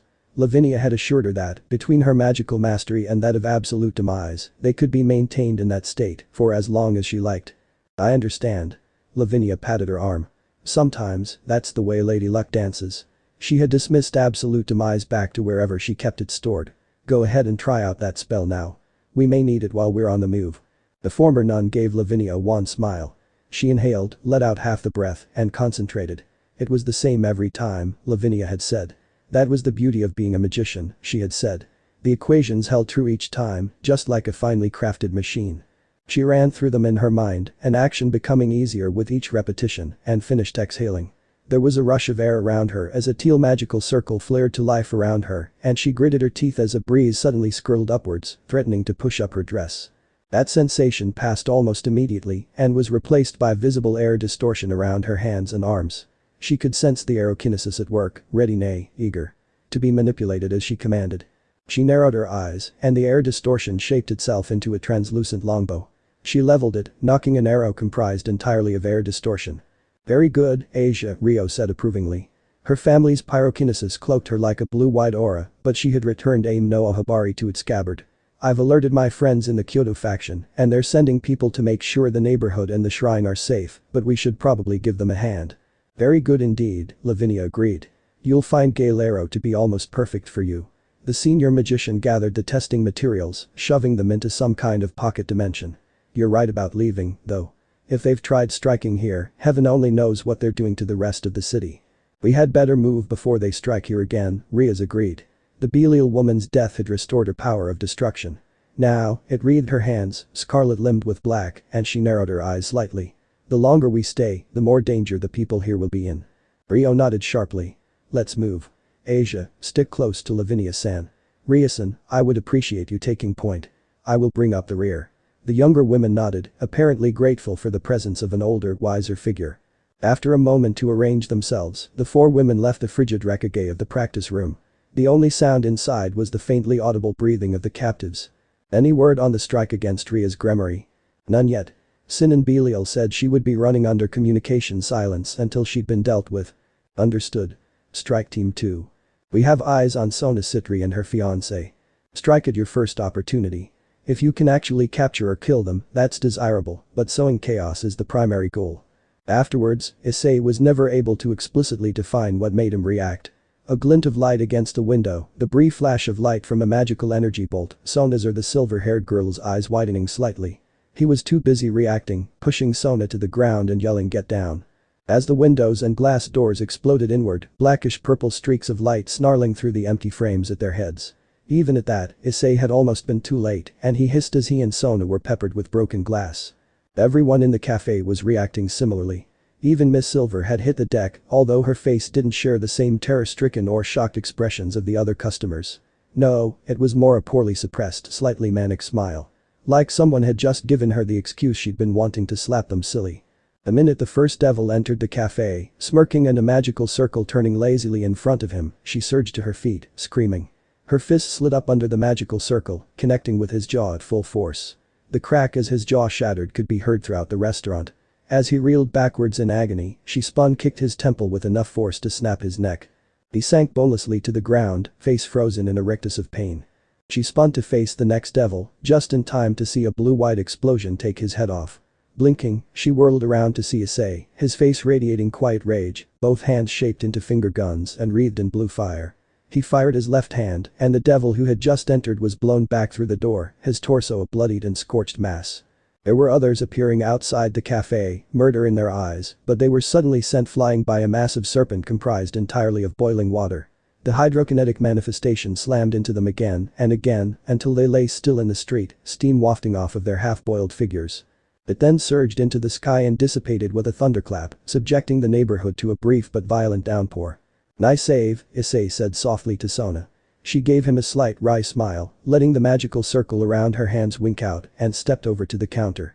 The manager was huddled miserably, looking like he was on the verge of a stroke. "Do you have an office here?" she said firmly, an undeniable note of command in her voice. The manager bobbed his head in agreement, looking terrified. "Take everyone here and hide in there," she said. "In 10 minutes, call the police." "Right." The manager squeaked and rose to his feet, starting to gather the other employees and patrons. Once they were out of sight, Sona turned back to Issei. "We need to get moving before they attack again and put anyone else at risk." Issei nodded firmly. "Wonder what the hell is going on?" They heard the sound of a throat being cleared and looked back at the silver-haired girl, who was staring at them in surprise. "You're not normal humans," she stated rather than asked. "You don't seem to be either," Sona replied, beeping her head. "No, I'm not," Miss Silver replied, clearly in no hurry to elaborate. She looked at Issei again, her expression an odd mirror of his earlier, speculative one. "There is something oddly familiar about you. I don't believe we've met before, though." Her nostrils flared again, as if trying to place a half-remembered smell, and the pieces fell into place for Issei. I get it, he said, surprised. I know what it is about you. I think it's best we discuss this as we move, Sona urged. Issei nodded and half-ushered Sona to the door. Halfway through the doorway, he turned back towards Miss Silver. You coming? The silver-haired girl quirked an eyebrow upward in bemusement but followed them. So what is it about me? She asked. Sona also looked curious, although it was a more distracted curiosity as she swept the streets with her eyes. You smell like a dragon, Issei said bluntly, and both girls looked at him in surprise. He pushed ahead with his explanation as they walked, looking more at Sona than at the silver-haired girl. It's something I only realized recently. Tusan and Saji, their scents are completely different, but at the same time, there's some kind of underlying similarity. Less in the actual scent, more like I have a hard time explaining it. I'm picking up that same kind of underlying spiritual scent, I guess. Anyway, that's what I'm getting from her. But Saji-kun isn't a dragon, Sona pointed out. Are you saying that dragons and people with draconic sacred gears smell the same to you? That's what it looks like. Or smells like, I guess, Issei said with a sharp nod. He glanced back at the silver-haired girl and said, I'm Hyoudou Issei, by the way. And I'm Sona Sitri, Sona chimed in. She grimaced. I have a suspicion that those assassins were after me. Nice to meet you Hyoudou Issei. My name is Vali. She gave Issei a sharp nod and then offered the same to Sona.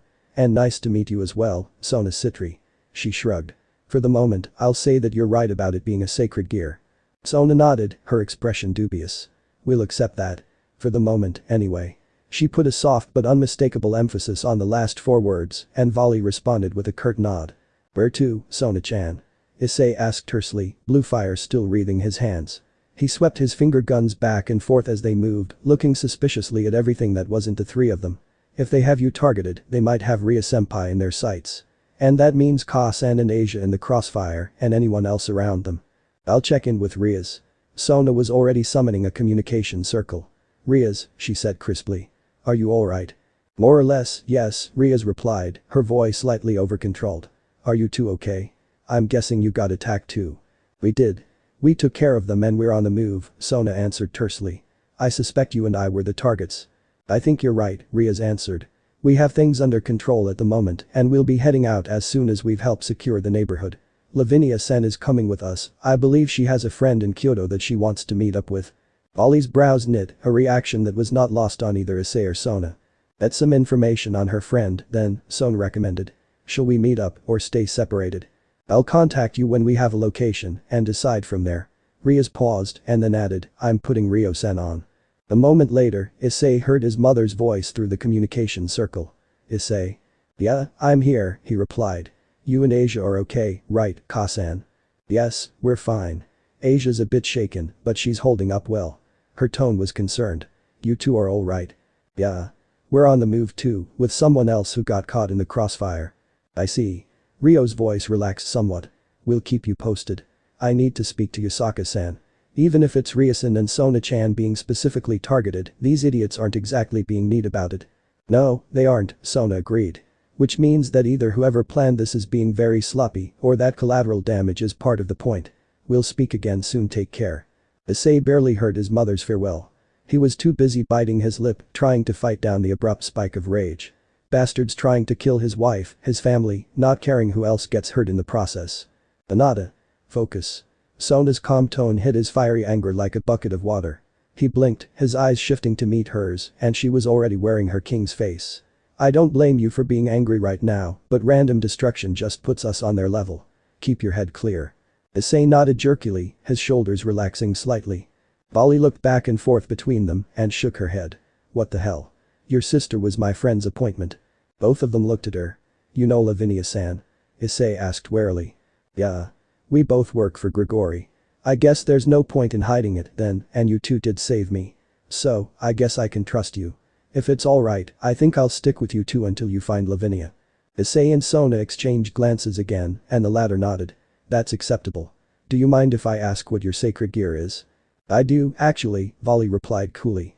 If the day continues the way it has, I think you'll find out soon enough. Are draconic sacred gears that rare? Issei wondered aloud. Yes, Sona and Vali answered simultaneously. Vali gave the Sitri heiress a go-ahead gesture, and she continued. If a sacred gear has something spirit inside, it's generally something powerful. And there are only a few that have been outright confirmed to hold a dragon spirit. Remember when you called true holy swords a WMD in sword form? Draconic sacred gears are similar. Two of the known examples are Longinus's. After all, she looked like she wanted to add something, but clearly thought better of it. We'd better keep moving. The further away from the temples, the better. Nara, maybe. Issei suggested. Maybe the deer park. I can't think of any reason they'd strike that place. We might be able to catch our breath. Sona considered that for a moment and nodded. I don't see the harm in trying it. Ollie shrugged. Works for me. Sona concentrated, manifesting a teleportation circle, and the three of them disappeared in a flash of light. I think I may have miscalculated, Issei admitted. Just a skosh, Volley agreed in a sardonic tone, making just a tiny bit gesture with her thumb and index finger. Well, I agreed with it, so Sona said philosophically. Issei had been wrong about the deer park being exempt from the rampage. Already, they could see smoke and flames throughout the park and hear screaming. He ground his teeth. It was bad enough his family and friends were being targeted. But all these other people were getting hurt for no good reason. That spike of rage from earlier began to rise again, and he took a deep breath, trying to keep it under control. He felt Sona's hand on his arm and looked at her face. Her expression mingled support and calm, and he nodded quietly in thanks. Okay, I think I'm under control. Good, Sona said softly. Hey. Volley hooked a thumb over her shoulder, indicating a thick stand of trees. I'm hearing a lot of commotion over there. Seems as good a place as any to start. Issei beeped his head, listening. Volley was right, a lot of the most active noise and yelling was coming from over there, and there was a myriad of scents that direction definitely bore investigation. Let's go, Sona agreed. The three of them charged through the trees, emerging onto one of the large fields of grass where the sika deer roamed. Sadly, there were a number of deer present who would never mug for treats again. From the looks of the corpses, their deaths hadn't been swift or merciful. Issei ground his teeth, shaping his hands into finger guns. His flame sparked to life again, but this time stayed under control, around his hands and forearms. Those responsible will pay, Issei-kun, Sona told him softly. She didn't look much happier. Issei knew she'd been looking forward to visiting the deer. The source of the noises and voices made itself apparent. A score of the surviving deer were huddled behind a young woman in Miko robes, with a half-dozen battered men and women beside her. They were half encircled by 24 devils, wearing robes emblazoned with garish devil iconography. From the way Sona and Volley stiffened at the sight, Issei suspected the sigils meant nothing good. I don't think they're gonna be able to handle them, Issei said softly. Fire was flickering around the Miko's hands and forearms, but she seemed unable to sustain it. In fact, both she and her companions, upon closer examination, looked exhausted.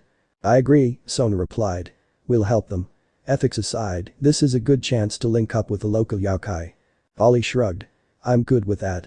Let's not overthink it, though. Those assholes look like they're ready to kill. Sona nodded. Issei-kun, I'm going to draw their attention, and I want you to focus your fire on their spokesman. Stop it. The young Miko was cute as a button, with honey gold eyes and matching hair drawn back into a shaggy ponytail. Despite her diminutive stature, her expression and her voice were rock steady, with an unmistakable note of command. You have no right to disturb this place of peace, or kill these people and animals. Leave now, or face the consequences. The apparent leader smirked at her. He was muscular and husky, with a fully shaved head and a neatly trimmed goatee. He wasn't unhandsome, but the sheer haughtiness in his expression robbed his good looks of their effectiveness.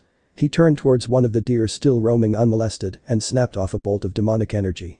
The unassuming herbivore's head exploded like an overripe fruit, its body dropping to the ground. He turned back to the tiny blonde. Talk's cheap if you can't back it up, he replied. And you're all out of fire now, Kitsune-chan. But you do have something you can offer me. His eyes flicked up and down her body in a lascivious fashion. Are you sure about this, Callan? The question came from the female devil to his right, a comely woman with an Ouroboros tattoo on her left cheek and her lavender hair worn in a complicated series of braids. Shalba-sama said nothing about prisoners other than. Prisoners other than who? Sona's voice rang out, carrying a tone of amused sardony. She stepped into view, one hand resting languidly on her purse. Her expression was one of polite boredom. Issei was fidgeting from where he was concealed in the tree line.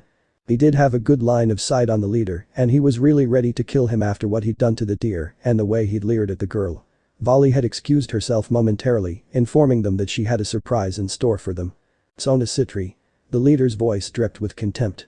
The mousy bookworm reveals herself. Do you recognize me?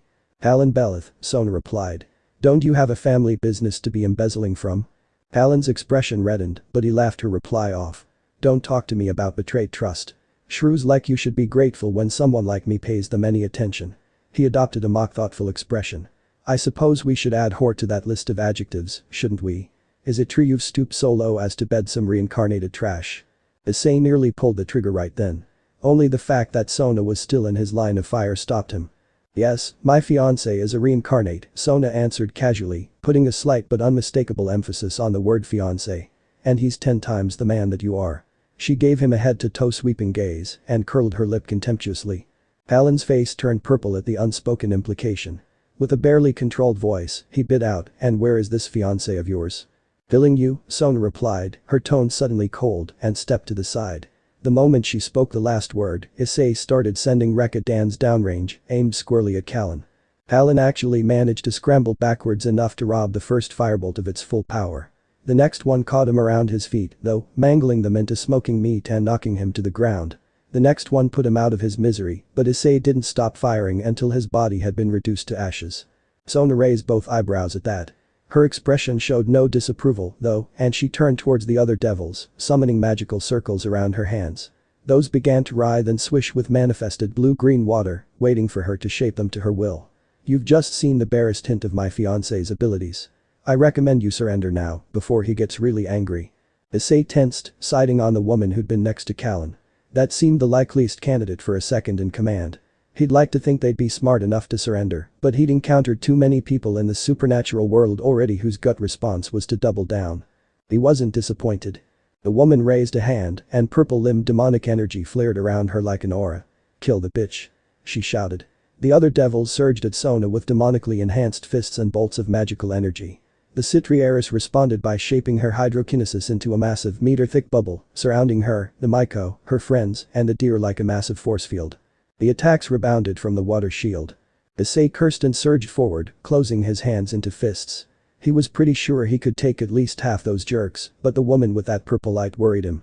And he'd never seen Sona manifest a water shield that big or that thick. He wasn't sure how long she'd be able to sustain it. This was gonna be dicey.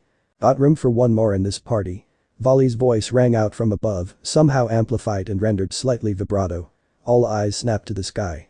Above them hovered a figure in what looked like shining white power armor dotted with gleaming blue jewels. Extended from its back were 2 stubby white wing roots, with glowing wings of blue light extending from them. The gleaming armored figure landed in front of Sona's water shield, the magical attacks careening off of it and leaving little more than scuff marks. This isn't even a light workout, Vali commented. But I suppose it's best to extinguish the fire while it's small. The armor shimmered oddly in the springtime afternoon light, and a voice boomed out. Divide. Divide. Divide. The devils cried out in shock, seeing their powers and attacks first weaken, then gutter out completely. Even their leader was dismayed to see the purple light flicker out. Issei could almost feel the momentum shifting. That's no. The woman cried out in anger and disappointment. That's the hacker Yuku. Haku then that's Issei trailed off. Divine dividing. Sona nodded, looking unsurprised. You mentioned draconic sacred gears, Issei-kun. This was the logical conclusion. Issei nodded. Somehow, he wasn't surprised either. He abruptly realized that Callan's apparent successor was still in shock, and he hurled himself at her, driving a flame-wreathed fist into her solar plexus with all the rook might he could muster. That, combined with the concussive and explosive force of his family's pyrokinesis, blew the devil backwards, her torso all but split in two. As she landed, her head lolled at a very uncomfortable-looking angle. Issei cracked his knuckles, his blue-white flames still dancing around his hands and forearms, and threw himself into the fray. 6 of the other devils were on the ground, incapacitated or outright dead, before the rest started reacting, but that did little to slow him down. Volley landed and started taking out the others with offhand ease. 5 minutes later, Nara Park was clear of hostile devils. Are you alright? Sona asked the young girl. The young Maiko nodded solemnly. I'm just bruised. Please, see to my companions and the deer first. Certainly. If you'll be so kind as to gather them here, I'll take care of everyone at once. As the Maiko gathered everyone, Sona gave Vali a good-naturedly sardonic look. You do realize that we'd already guessed who you were. She had, Issei corrected. I'm still learning about sacred gears. And I hope you realize that I don't like to advertise the fact, Vali shot back, her voice just a little testy. I'm not afraid of a fight, but endless grudge matches against people who are no match for me. There's no challenge in that. Well, thanks for the assist there, Issei said. That made cleanup really easy. Vali nodded. It was probably the way the light was filtering through the trees, but for a moment, she seemed to have turned slightly red. Well, it was the quickest way to end the fight. You two would have probably been fine without me. It just seemed the efficient thing to do. Of course, Sona replied politely. She saw that the Maiko had gathered quite a few people and animals, and smiled ruefully as she began the magical healing. You were quite busy. Kunu, the Maiko answered, offering a grave nod. My name is Kunu. Sona returned the nod, then hesitated. Kunu is your mother Yasaka-sama. The Maiko looked slightly pained. Yes, she is. Please don't make a big deal about it. She looked embarrassed, then added. And you needn't be overly formal with me. Not after the three of you saved us, as well as the park. As you say, Kunu-san, Sona agreed, then gestured to Issei and Vali. My name is Sona Sitri. This is my fiancé, Hyoudou Issei-kun, and she paused, then continued, our friend Vali. Pleased to meet you three, Kunu said. I'm grateful that you three were in Nara today. She grimaced. I wish you had brought other friends to the rest of the city, though. I've heard the name Yasaka before, Issei said thoughtfully. And not in reference to the shrine, either. He looked questioningly at Sona and Kunu. Yasaka, my mother is the leader of the Kyoto faction, Kunu replied, restrained pride in her voice. Issei looked suitably impressed. Nice. I wonder if my mother knows her. Who's your mother? Kunu asked curiously. Sona couldn't help a slight smile. Issei-kun's mother is the Akaji harem.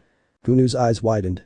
Akaji, I see, the blue-white flames you were using. Yes, Akasama knows her. I've even met her, but that was a very long time ago. Maybe that'll help us coordinate things, Vali interjected. Her tone was one of restrained impatience. No offense, but we know of at least 3 places around Kyoto that have been attacked, all of them by devils, and when they're walking around with those symbols. Yes, Sona agreed dourly. The old Satan faction. You and Senpai have mentioned them in passing before, Issei observed. The arch-rivals of the Mayu, or something similar. Yes, but more than that, Sona explained. They're the Mayu's predecessors and philosophical adversaries. All the stories about devils being evil and cruel, those have a basis on fact, but we strive to move past that as a people. They want to drag us back into that muck. She made a moue of disgust. They actually want to shift the conflict with the angels and fallen angels back to open warfare. They actually think they can win and rule the world. Or what's left of it. Issei's eyes widened. That's insane. Yes. They are, Sona told him. They also hate the evil P system and reincarnated devils. According to them, all of you insult them simply by existing. They never let you forget that, either, Vali chimed in, her voice carrying a surprising amount of bitterness. When Sona and Issei turned to her in surprise, she shook her head hard. I'm part devil myself. You've probably guessed that already. My family, well, they buy into the Os party line. Grigori looked pretty damned good to me after that. I'm sorry, Issei said sincerely. I can't imagine what that must have been like. You're lucky for that, Vali told him. Her expression was stony, but at the same time, there was something almost brittle about it. She cleared her throat. Now what? I hesitate to ask this after you've saved us, Kunu said diffidently, but my people and I could use your assistance in driving the Os out of Kyoto. As Vali-san said, they're attacking the city in force and not being careful about minimizing damage. Issei-kun and I will help, Sona said promptly. Issei nodded firmly. My mom and sister are in Kyoto right now. They're probably helping out too. I couldn't just leave them. Yeah. I have a friend in the city, too, Vali said, her voice still slightly rough. These assholes just made my shit list. I'm grateful, Kunu said, nearly sagging in relief. I believe we can secure the park without further trouble, and then we can return to the city proper. She sighed, shaking her head. This has been a terrible day, but at least you three were able to help here. Perhaps fate isn't entirely cruel. I don't believe in fate, Vali stated. Not the way most people do, anyway. The weight of a person's circumstances, the shape that their view of the world has taken as a result, that's fate. Not some nebulous force deciding everyone's path before they're even born. She smirked slightly, and for some reason, the sight of it sent an odd thrill down Issei's spine. And fate can be defied. Well, then, Issei said slowly. An unexpected hint of vanilla was in the air, and damned if he could figure out where it was coming from. Let's go throw fate in these jerks' faces. Sona smiled at him, nodding in agreement. Let's. There were many things Kuroka had half expected from the quiet invitation to Kyoto. Finding it under attack by rogue devils had not been one of them. The first sign that something had been wrong was a familiar face. Grammar Shax had been a family friend of her late unlamented master. Kuroka remembered him visiting the Nibirius estate on more than one occasion.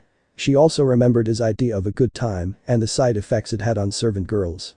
He was truly someone who would benefit the underworld most by absenting himself from it. What the hell was he doing in Kyoto? Shadowing him and the people he was with, an oddity in of itself. Branmar tended to rub people the wrong way, seemed the thing to do.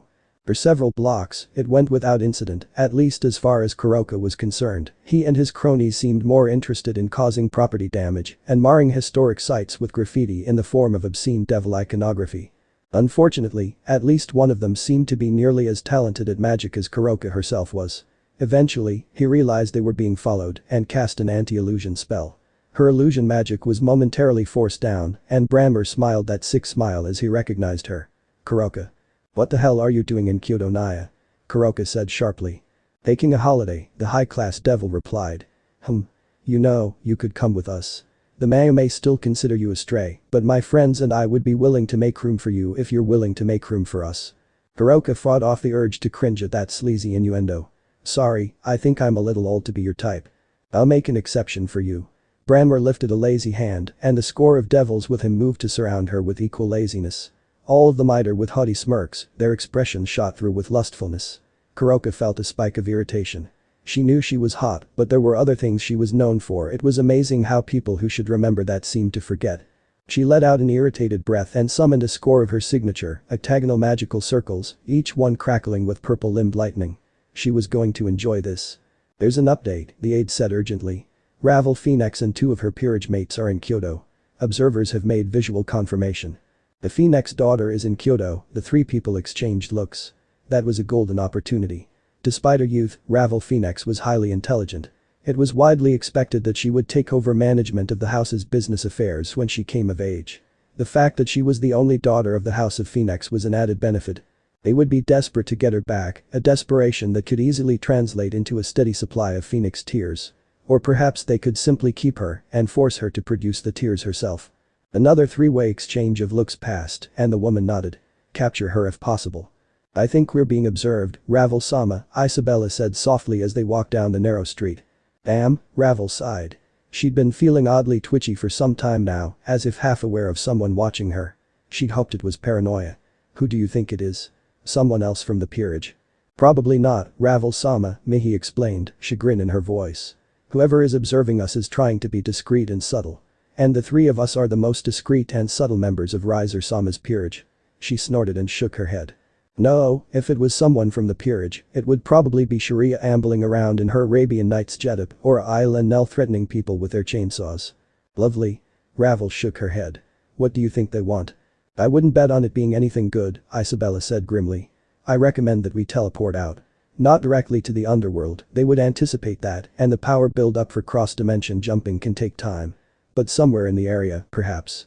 "Well, I did want to visit Nara Park again." Ravel let out a breath. "Brace yourselves, ladies. On 3. "Someone's coming," Mihi blurted out. Indeed, a half-dozen men were moving towards them purposefully, having appeared right out of the shadows. At least 2 of them were armed, and the others had magical energies building up around them. 3. Ravel shouted. Her magical potential had already been prodigious, and her bishop piece only refined and amplified that. It was the work of a moment to shape a teleportation circle to Nara Park and to suck herself, Isabella, and Mihi through it. "That should do it," Kunu said, a note of content finality in her voice. "Things are as cleaned up as can be expected right now. Thank you 3 for your help." "Of course," Sona said, nodding in quiet satisfaction. It had taken an hour, but Kunu's mother had managed to dredge up some reinforcements. The park had been confirmed to be OS-free, and the question on her mind now was where to proceed next. The distinctive light of a teleportation circle caught her eye. Her strategic beepasis ground to a halt as she recognized a sigil embedded in it. The House of Phoenix. What in the world? She held up a hand quickly. "Wait, I don't think that's the OSF." Issei had immediately tensed and called up his pyrokinesis. He lowered his finger guns, though his expression was still wary. "That has to be Ravel-san. Can't think of any reason for the rest of her family to be here." "The House of Phoenix, now?" Vali commented, her expression one of polite boredom. She had abandoned Balance Breaker, but Divine Dividing was still visible on her back and she seemed prepared for a fight. Almost eager for one, Sona thought, and she wasn't sure whether that was a trait that all White Dragon Empresses shared or if that was all her. She really needed to reread the texts on the boosted gear and Divine Dividing. She's probably got company, though. Indeed, Sona agreed sourly, and a score of magical circles appeared in front of her. Boiling water swirled around half of them, and silver-blue lightning crackled around the remainder. The teleportation circle winked out, and Ravel, Isabella, and Mihi came stumbling out. Isabella reached out to grab the ladder bishop, keeping her from falling, and she shot the rook a grateful look. Ravel had no trouble staying on her feet but let out a long sigh as she relaxed her shoulders. It took her a moment to realize that she knew people who were present and she looked incredulously at Issei and Sona. "What are you two doing here?" "We were trying to dodge the old Satan faction," Issei said flatly. "It didn't take. How about you?" "That must be who was shadowing us," Isabella mused. "The old Satan faction?" Ravel repeated in disbelief. "What do they want with Kyoto?" "We believe they're targeting Riaz and I, along with causing collateral damage to damage our house's alliance with Yasaka," Sona answered. "You were being followed, Ravel-san." "Yes, and we were nearly attacked by." Ravel paused and made a deeply frustrated sound as another teleportation circle flared to life. This was supposed to be a quiet day for sightseeing, she complained to no one in particular. Golden flames erupted to life, cloaking her like an aura. "And our date was ruined," Issei quipped. "I'd bill the OS for damages if I thought they'd pay up." Sona cleared her throat loudly, doing her best to suppress a chuckle. "Get ready. That's probably them now." The first thing that Ravel's old Satan faction pursuers saw when they emerged was their quarry, incandescent in rage and shooting phoenix fire at them. The two directly in her line of sight were disintegrated before they could even scream. The others scrambled to either side and were unable to regain combat readiness before Issei, Sona, Volley, and the Yaokai had them surrounded. Gunu gave them an imperious look. Despite her young age, she wore the mantle of authority well. "Your people have done enough damage to Kyoto. I'll give you one chance to surrender." One of the devils looked like he was about to protest, but the apparent leader smacked him hard upside the head. He cleared his throat. "We surrender." The same would-be protester opened his mouth again, his face indignant, but he froze as he realized Issei had blue-white flames aimed at his head. Gunu eyed the leader imperiously for a long moment, then nodded curtly. "Takahiro-san." The leader of the Yaokai reinforcements, a grizzled-looking Nekomata, stepped forward. "Your orders, Kunu-sama." "Have these prisoners secured and prepared for transport to someplace secure. My mother will want to have a chat with them." Her voice was cool, almost matter-of-fact, and somehow, that seemed to make the OS prisoners more nervous than screaming would have. Sona approved of Kunu's methodology. The young kitsune turned back toward Sona and Issei. "It may be best if you head out now. If your suspicions about being the targets are true. Then perhaps we'd best stay on the move for now," Sona agreed. "As soon as you see your mother, Kunu-san, please bring her up to speed on our side of things. We're willing to help push the OS out of Kyoto, but under the circumstances, exactly how helpful we can be is debatable." "I understand. I thank you again for your help. Hopefully, I'll see you again when this is over." Kunu offered them a deep respectful bow, and Issei, Sona, and Mihi returned it. After a moment, Volley did likewise, albeit awkwardly. Ravel curtsied in response, and Isabella offered a polite nod as well. Issei turned toward Sona, smiling wryly. "So where to next, since we're walking targets?" "For now, we keep moving," Sona replied. This was not how she wanted to spend her and Issei's weekend in Kyoto. She fully agreed with his snarky sentiment about billing the OS for the aggravation. That may be the best thing for the Kyoto faction if they're kept busy chasing us. Issei nodded firmly. It was touching how readily he trusted her judgment. It would be good to hone his own strategic sense, though. "It's probably time to start playing chess again," she mused briefly. "Makes sense to me," he said. "Maybe that'll keep them too busy to shoot the city up anymore." He looked towards the others. "Safety in numbers, right?" Ollie shrugged. "Fine by me. Like I said earlier, these pricks are on my shit list, and the more of them I get to fight, the better." Ravel eyed the silver-haired girl dubiously. She and her peerage mates talked quietly for a moment, then she looked up and nodded. "I think you're correct about being a target, Sona-san, and I think they have me in their sights as well. Most likely, as the key to gaining a supply of Phoenix Tears." "And those are?" Issei asked curiously. "They're a potion that can heal virtually any injury," Sona explained. "Ravel-san's family controls their production." "Phoenix Tears are the cornerstone of our wealth," Ravel agreed, a note of pride in her voice. "It's only natural that we keep them, and the secrets of their manufacture, under our control." She grimaced. "And, sadly, it's only natural that the OS would see me as a golden opportunity." "Well, stick with us, then," Issei offered. "Let's keep ruining their day. It's only fair after what they've done to ours." Ravel's lips curled upward slightly. "Yes, it is only fair, isn't it? With your permission, then." "Of course." Sona chuckled inwardly. The OS weren't the only ones to sense the advantages of a long-term, mutually beneficial arrangement. "Let's head out, then." They were never quite sure how word spread once they'd left Nara Park. But the moment they appeared in a quiet alley just off of Nishiki Market, they were attacked. The attack was short but fierce, with nearly 36 devils or supernaturally empowered figures laying into them immediately. Of course, the attackers hadn't anticipated how much anger would enhance the assaulted party's power. And, when the assaulted party was comprised of 2 scions of the 72 pillars, a pyrokinetic dragon, an experienced Rukan bishop, and the current generation's white dragon empress, the results were hardly unexpected. It wasn't until their opponents were dead or unconscious, with magical restraints binding them, that Issei and his companions could really take in the scenery. Issei had very vague memories of visiting Kyoto and Nishiki Market as a child. What he did remember was the shopping district being busy and energetic, full of interesting sights and smells. That was a far cry from its current state. It was all but deserted now, with more than a few bodies collapsed in stalls or over counters, most of them showing signs of having been killed with supernatural power. The scene made him sick and angry. Sona's expression was little happier, and even Volley looked displeased at the sight. Bastards. The short, sharp obscenity came from Isabella. His fellow rook looked like she was ready to punch someone, and it took Mihi gently touching her arm to calm her. This is really bad, Sona-chan, Issei said tersely. Should we call Sarani? Let's keep that in our back pocket for now, Sona said. It's not a matter of power, she has more than enough. But it's a matter of finesse, and she can sometimes be lacking in it when it comes to me and you, now being in danger. She shook her head. One-Sama is one of the 4 most powerful devils alive. Using even a fraction of that power and anger would be enough to reduce Japan to a frozen wasteland. You're exaggerating, right? Issei's tone showed that he didn't expect her to be, though, and he sighed as Sona shook her head. There's something else you may want to keep in mind, Ravel commented. As with everyone else in their impromptu war party, she looked disgusted at the innocent dead. Both Seraful-sama and Surzage-sama are well known for their protectiveness of their younger siblings. The OSF might expect them to be called in and have something in mind for that. Both Issei and Sona gave the bishop an incredulous look, and she raised a hand. I know, it's hard to believe that that'd have someone or something capable of threatening Amayu. I can hardly believe the thought. But can you rule it out completely? Sona let out an irritated breath. No. I can't. Powerful as One-Sama is, there are still a handful of figures in the world who are willing and able to threaten her. And even that handful is too many for my peace of mind. Issei squeezed her arm. Then we'll handle this. We, and Ka-san in Asia and Senpai, and whatever allies we can find. Sona nodded, and it was her turn to squeeze his arm. We can manage, Issei-kun. All of us have talents or powers. We're far from helpless. You're right. Issei clenched one fist, summoning his fire and examining its intensity. Still not back to full strength yet. He'd built up his endurance with it over the past month, but today had been way more strenuous than he'd expected. He let out a snort of resignation and nodded. Well, if we're gonna do this right, I'm gonna need ammunition. Volley raised an eyebrow. Ammunition.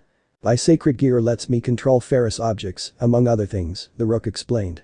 I've worked up a special attack that combines that with electrokinesis. I need small ferrous objects for ammunition, though. Isabella looked up, surprised.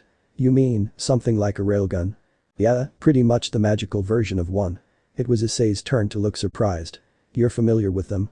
Isabella-san likes to read science fiction, Mihi said, her tone one of quiet fondness. It's a habit I picked up when I was in the service, Isabella explained. I'd be very interested in seeing this attack, Issei-san. I'd be happy to, if I can find some nails or something. He glanced around the abandoned shopping arcade. Does anyone see a hardware store? I have an idea, Sona said. They're kidding me, Issei said disbelievingly. They're ferrous, aren't they? Sona pointed out. Issei cast a baleful look at the package of hairpins and tried to levitate them. They slid neatly off the rack and floated obediently in the air. I will never hear the end of this if the rest of the peerage finds out, he said with a sigh, his cheeks pink. He plucked the package from midair and grabbed every package off the rack. What happens in Kyoto, stays in Kyoto, right? I won't say a word, Sona said with a good-natured smirk. I make no such promises, Volley said dryly. Ravel was trying hard not to smile, and Isabella and Mihi weren't even trying. Hey, if there was an actual hardware store around, Issei grumbled. The shopping arcade was all but deserted, but he left several 1,000 yen notes on the counter. Mihi had the idea to take a few minutes to catch their breath. She also suggested bolstering their strength with food from the deserted stalls. Sensible ideas in of themselves, but the moment they ventured towards the food stalls, more devils came out of the woodwork. It wasn't clear if they had been tracking or following them, or if it was just bad, stupid luck. They weren't pulling their punches this time, either. The minute they realized Ravel was present as well, they began focusing their attacks on her. Isabella and Mihi immediately leapt to her aid, and Ravel gritted her teeth and refused to back down, but they'd come loaded for bear this time. I thought they wanted you for ransom. Issei yelled. He leveled his finger guns, unleashing another double Rekka Dan, and grimaced as his flames sputtered and flickered afterwards. They hadn't had a chance to catch their breath, after all, his fire hadn't fully regenerated. Normally you don't up the person you're trying to take hostage. I think they may have given up on taking me intact, Ravel called back, her tone wry. Patience isn't one of their virtues, and I'd heal pretty much instantaneously from anything they did to me. She unleashed her own pyrokinesis. If Issei's Rekadan was like a heavy slugger artillery round, Ravel's Phoenix fire was like a flamethrower or beam cannon. She sustained the flame, sweeping it back and forth like an assault rifle. A snippet from a half-remembered American pop song flashed through Issei's mind. That blonde, she's a bomb, she's an atom bomb. Rigged up and ready to drop. Why was he suddenly smelling yakitori skewers? He shook it off and sent a Rekadan at the next target. Sona and Vali had pulled out the big guns. Another massive water serpent had materialized, battering their assailants and blunting their attacks.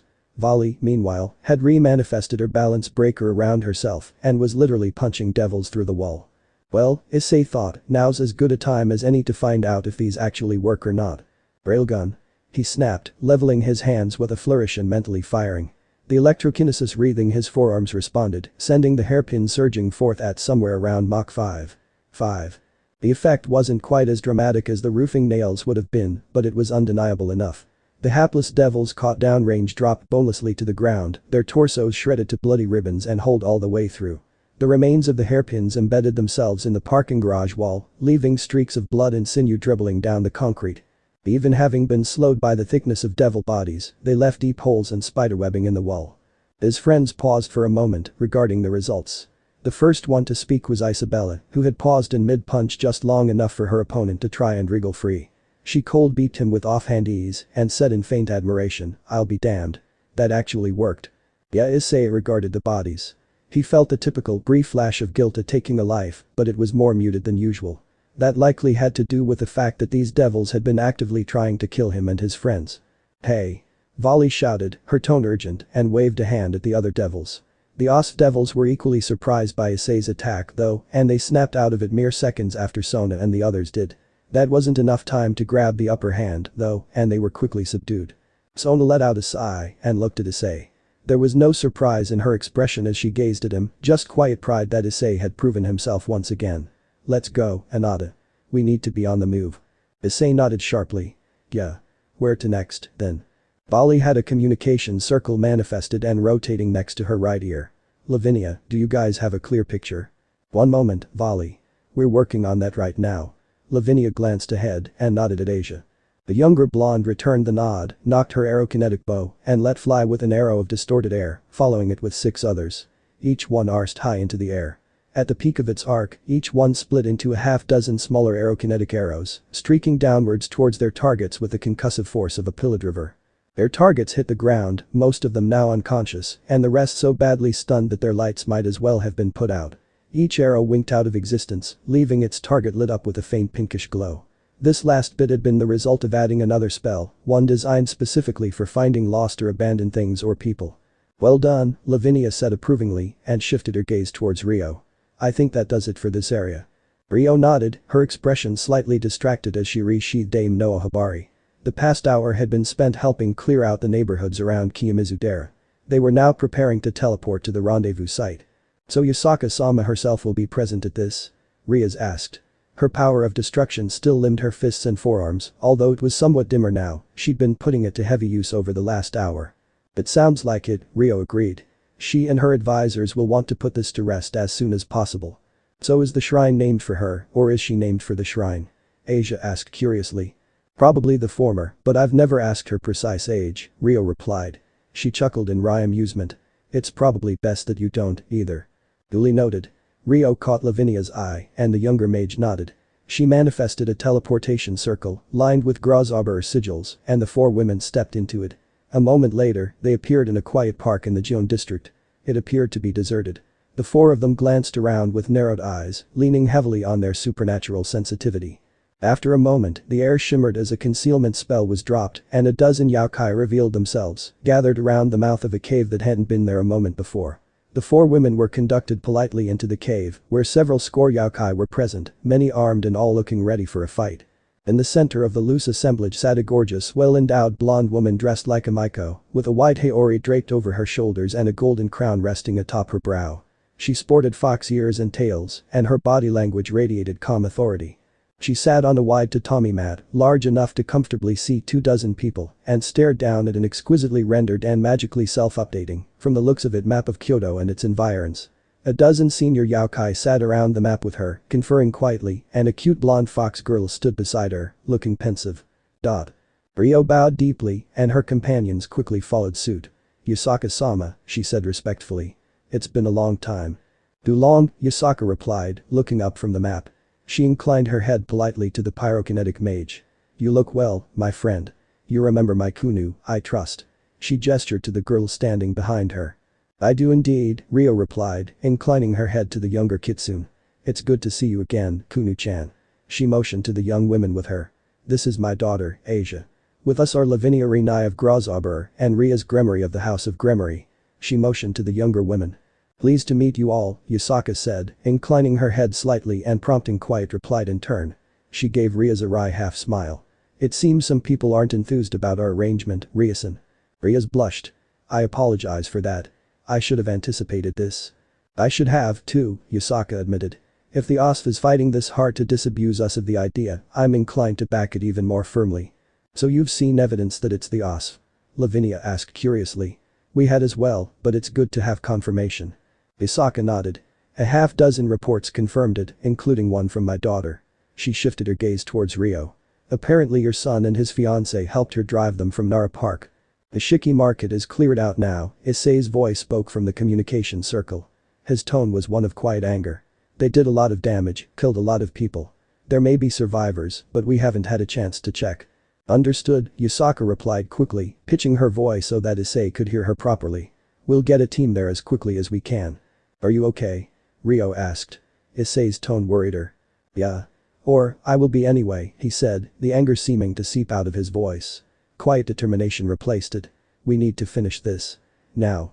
Rio nodded. "Agreed. We just need to determine the next step." Yusaka scratched her chin. "I've been thinking about that. I have an idea, but it needs a question answered first." "Whether they have a base in the local area," Rio said immediately. Lavinia looked thoughtful. "Theoretically, it's not necessary with teleportation magic. But that's a very energy-intensive type of magic and difficult to obscure. Particularly when long distances or cross-dimensional jumps are involved. It would make sense for them to be staging out of someplace local." Yusaka motioned to the map. "As you can see, we've been dealing with their incursion. We've managed to blunt or drive off most of their attacks, although not without cost, both to us and the city." She grimaced, clearly thinking of the loss of life. "I don't think we can really expect further attacks, not on a large scale, but I can't guarantee that." "Do you have any leads on this notional base?" Rio asked. Yusaka opened her mouth to reply, but there was a gentle throat clearing. She turned to look at the ponytailed ebon-haired beauty standing behind her. "You have something to share, Sumair-san," she said dryly. "I do, Yusaka Dono," Yugashi Sumair said, offering Rio a polite bow. "An acquaintance of mine just checked in. She believes she's found the probable base." "Very interesting. May I ask who this acquaintance is?" "I believe she'd prefer not to have that shared right now." Yusaka muttered something that sounded very like that figures. Sumair offered her a smartphone, and the Kyoto faction leader accepted it, holding it to her ear and speaking softly to the person on the other end. "Wonder what that's all about." Ria's wondered quietly. "That's a good question," Rio replied. Something about her expression, though, suggested that she had an idea. Yusaka finally hung up, handing the phone back to Sumair. "I think we have it. There's an old, mostly abandoned middle school on the outskirts of southeastern Kyoto. Communications from the local minor kami confirm sightings of at least a dozen of the devils we have captured. Those captives confirm it from their end, too." "So your theory's correct, then," Asia said thoughtfully. "It makes a certain amount of sense," Rio commented. "They've brought in a fair number of people, but not nearly enough to overrun the city, and they've clearly failed in the attempts against Sona-chan and Ria-san. They're operating on a limited budget with limited numbers." "We're moving on Yaoji and priests into the area now," Yusaka explained. "They'll attempt to ward the school grounds against further cross-dimensional jumps." She grimaced. "It'll take a lot of power to do so you'll forgive me if I'm distracted for a while." "Naturally," Rio said, inclining her head respectfully. "With your permission, we'll head over with them to help handle potential messes." "Thank you for the offer, but I'd like you to stick around for now," Yusaka said. "In order to both defend the vital points in the city and stage an assault against the school, I've stripped my security down to below the minimum." She looked at Rio. "The presence of the Akaji Haim would go a long way to make up for that." Rio smiled. I'd be honored. Can I pass the base's location on to Issei and his friends? I think they'll want to help with that. Isaka nodded. Please do. Thank the kami for consistent personality traits, Kuroka thought. Branmer had been stupid as well as arrogant. His phone had been on his person, complete with chat and text logs and GPS data. He wasn't going to need his wallet anymore, either. Kuroka was going to treat herself to a nice steak or two later. The fight had been tougher than she'd expected. Not with Branmer, he had barely managed to get a surprised look on his face before she'd taken his head off. The devils with him, though, they had been both ready and able to fight back. Especially that lithe little Balam, she hadn't expected his haymaker, and that had nearly spoiled the whole deal. Under other circumstances, she'd have smiled and called them worthy opponents. Today, she had just seen them as obstacles. It was possible some of them had survived. She had been a little profligate with her spell slinging. It hadn't been a fight with precisely balanced attacks, it had been one to hit her opponents with the biggest metaphorical hammer available and keep hammering until they were still. But they'd been quiet and still when she walked away, and that had been the important thing. It had been easy to find where Branmer and his friends, if they could be called such, had been hanging out. The middle school in Kyoto's southeastern outskirts had been closed for nearly a decade. It had only been the lethargy of city politics that had kept it from being sold off. It would have been easy for the OS to claim as a base of operations, and that was apparently what had been done. Kuroka smiled to herself as she approached the school grounds. She could already sense the local yokai starting to form a perimeter around the campus. She could also see numerous devils, in varying stages of disrepair and injury, falling back to the school. As for herself, she strode right in at a steady ground-eating pace, her expression suffused with affronted rage. Not that anyone present knew it was her face. Currently, she wore the visage of Branmer Shax. Illusion magic was such a beautiful thing, particularly when you were well acquainted with the owner of the false face you wore.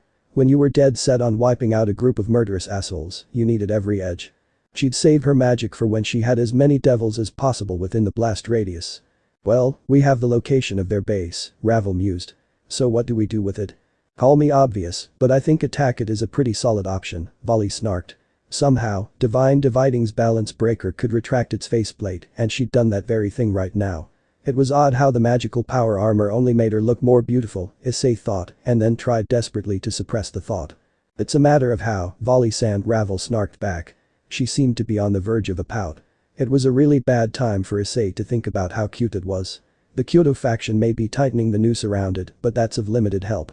If they have any sense at all, they've warded the site against any teleportation magic that they're not using, so we can't infiltrate that way. The frontal assault would be foolish, even with all of our talents, chances are good that some or most of us would be injured in the process, and we have no idea what we'd encounter inside. A long-range attack with magic? Mihi suggested. Between the two of us, Sona-sama and perhaps Issei-san, we could muster an appreciable amount of offensive magic. That has some merit, Sona said. But they'd be foolish not to have anticipated that possibility, too. We'd have to really pour it on to overwhelm their defenses, and we'd have to do it from as long range as possible. I'm game for that, if you two are. I have an idea. Everyone turned to look at Issei, who looked uncharacteristically diffident. It's a silly idea, he said hurriedly, but I think it'll help. I don't want to use my pyrokinesis. I want to use my railgun attack. It's quite useful, even with those hairpins, but I don't think those will be of much use against their base, Ravel said. Larger ammo, he said. This'll take a minute to explain. I've been working with one of our bishops on improving my control with electrokinesis. I think I can use it in my dragon form, and if I can, that means I can use it with much bigger objects. Artillery scale? Sona asked. Issei-kun, to get that kind of effect, you'd need I-beams or something similar. That's what you're thinking of? Yeah. Issei nodded firmly. As part of your long-range bombardment. Or maybe as a follow-up, get them thinking we've thrown everything at them, relax their guard.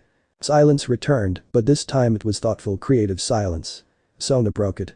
It would be even better if we'd collapse their shield at least once. Get them to pour their remaining energy into putting up another one, knock that down, make them think we're exhausted too, she snapped her fingers. And then you strike, Issei-kun. How do we get the shield down the first time, though? Mihi asked. Divine Dividing, of course, Sona said easily. All eyes shifted towards Volley, who grinned. What the hell? I've never used a magical shield as a punching bag before. This might actually work, Issei said thoughtfully. Well, we know they won't be expecting it, Volley commented. Even if we're doing this from maximum range, though, you'll need someone to keep your back covered. I was hoping you'd be willing to do that, Issei answered. Volley shrugged, glancing away. Yeah. I can do that after the first shield goes down. It'll probably be the only action to get up in the sky, anyway. Unless JASDF patrols get curious, Mihi said wryly. It's probably best if you don't punch any fighter planes out of the sky. Now that sounds like fun, Volley said thoughtfully. I wonder if that would even work. Maybe another time, Issei said hurriedly. Sona-chan, Ravel-san, Mihi-san, once your bombardments are done, I think I'll need help with this. Aiming and fine-tuning the electrokinesis, mostly. Of course, Sona said with a nod. Ravel nodded enthusiastically, and Mihi gave a graceful nod of her own. I'd better get down there, Volley said. Her lips were curled upward slightly in a smirk. I'll be real obnoxious about it, too. Leave them with no doubt about the situation they're in. Psychological warfare, Sona mused and smiled slightly. I like it. Now all we need are the I-beams, Isabella reminded them. Your friends need what? A half-dozen steel I-beams, Kunu repeated, her own expression somewhat dubious. Issei-san said something about using them as part of a long-range magical attack. Isaka raised both eyebrows, turning her gaze towards Ryo and Rias. Do you two know what he's talking about? Yes, Ryo assured her. At least I think so. It's probably a scaled-up version of his electrokinesis with ferrous ammunition attack. That seems likely, Rias agreed. His normal version of the attack is fairly powerful. Suitably scaled up, this could probably level a city block. Especially if it's being used together with Sona's magical expertise. Isaka rubbed her forehead. Magical artillery. In my city, even if it's being used to save my city, she sighed, nodding. Kunu, tell Issei-kun we'll have them ready shortly. Also tell him to be very, very careful where he's aiming those things. Yes, Akasama. The I-beams were right where Kunu had said they'd be. Neatly stacked in an abandoned parking lot several blocks away from the OSF base. The local yokai were already using the lot as a staging area for their containment operations and had been effusive in their gratitude towards Issei and his friends for helping Kunu retake Nara Park. Getting them off the ground had been interesting. I-beams were easy enough for devils to lift, but doing so with multiple and maneuvering in the air with them gave new meaning to awkward. In the end, Issei had to actually assume his dragon form and use unknown dictator to glue the I-beams to his side. Even that made gaining altitude extremely tricky, and Isabella hovered close in case he began faltering. That sacred gear of yours is pretty handy, the other rook noted. I'm impressed you're managing to get airborne with those. You know, so am I, Issei answered. His tone of wry amusement carried over into a dragon's voice surprisingly well, despite sounding like a muffled peal of thunder. If I try this again, I need to come up with a better way of carrying ammo. We'll work on something during the summer, Sona called out. She was sticking extra clothes as well, but conserving her strength for the magical bombardment. We're here, Ravel announced, pitching her voice so that she could be heard clearly. 2 kilometers. I don't think we can risk higher. She was looking slightly nervous about being this high up. Issei couldn't blame her, he hadn't flown this high before, either. Agreed, Sona announced. Issei-kun, go ahead and get set up. Ravel-san, Mihi-san, let's begin. She moved both hands in an invocational gesture, and magical circles inscribed with the Sitri sigil appeared around her. There were only 24, but from each of them emerged a massive water serpent, each one the size of a tour bus and comprised of boiling water and rippling electrical current. Her expression was starting to become weary, and Issei winced internally. His fiancée had been slinging a lot of heavy-duty combat magic this afternoon, and it was starting to show. Ravel nodded, her expression shifting to one of determination. She made her own gestures, and 12 magical circles bearing the phoenix sigil popped into existence around her. Each of them was wreathed in white gold phoenix fire, and they almost seemed to pulse with the flickering flames. Mihi pursed her lips in thought, and 12 magical circles flared to life before her. Each of them crackled with silver blue lightning, which would help Issei in the next phase of the attack. For his part, Issei carefully curled himself into a series of coils, wrapped around 2 of the I-beams. With painstaking care, he shifted the rest of them towards Isabella. His fellow rook grimaced, but took the remaining ones with as much grace as she could muster, holding them carefully. 5 minutes, or whenever the shield collapses, Sona declared. They had already worked out beforehand how long they could sustain a heavy bombardment. Then Mihi-san falls back to help Issei-kun, and we cover him. They nodded, and she returned the nod. Ready, aim, fire. She hurled forth her water serpents before she even finished the last word. Well, crap, Naya.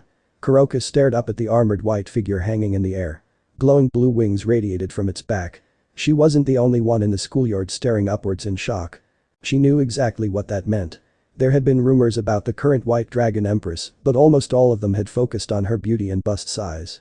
Not one of them had mentioned the little fact that she'd achieved her fucking balance breaker. Just what the hell do you want?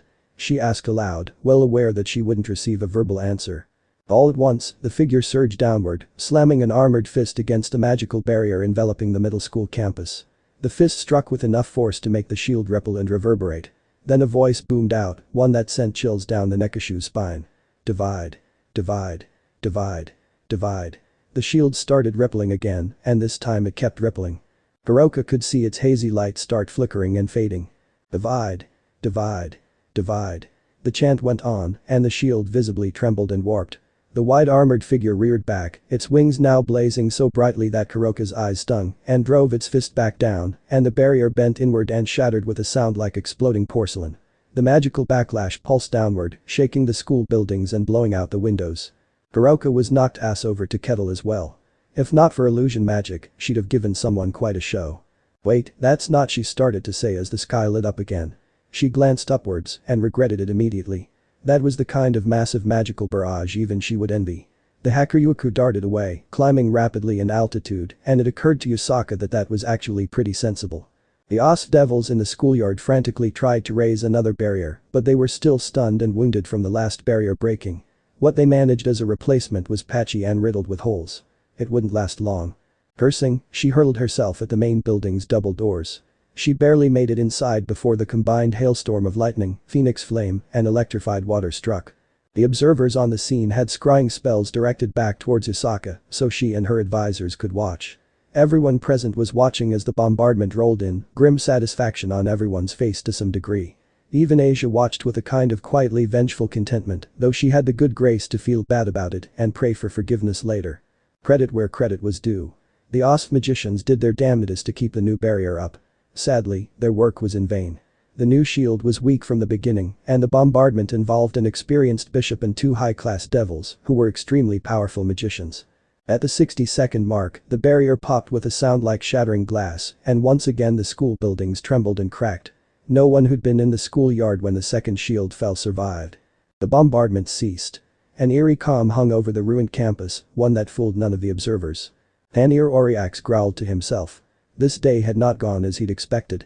He had been part of the old Satan faction for nearly a century, just after Prohibition had gutted his family's holdings in the human world holdings that he'd been responsible for overseeing.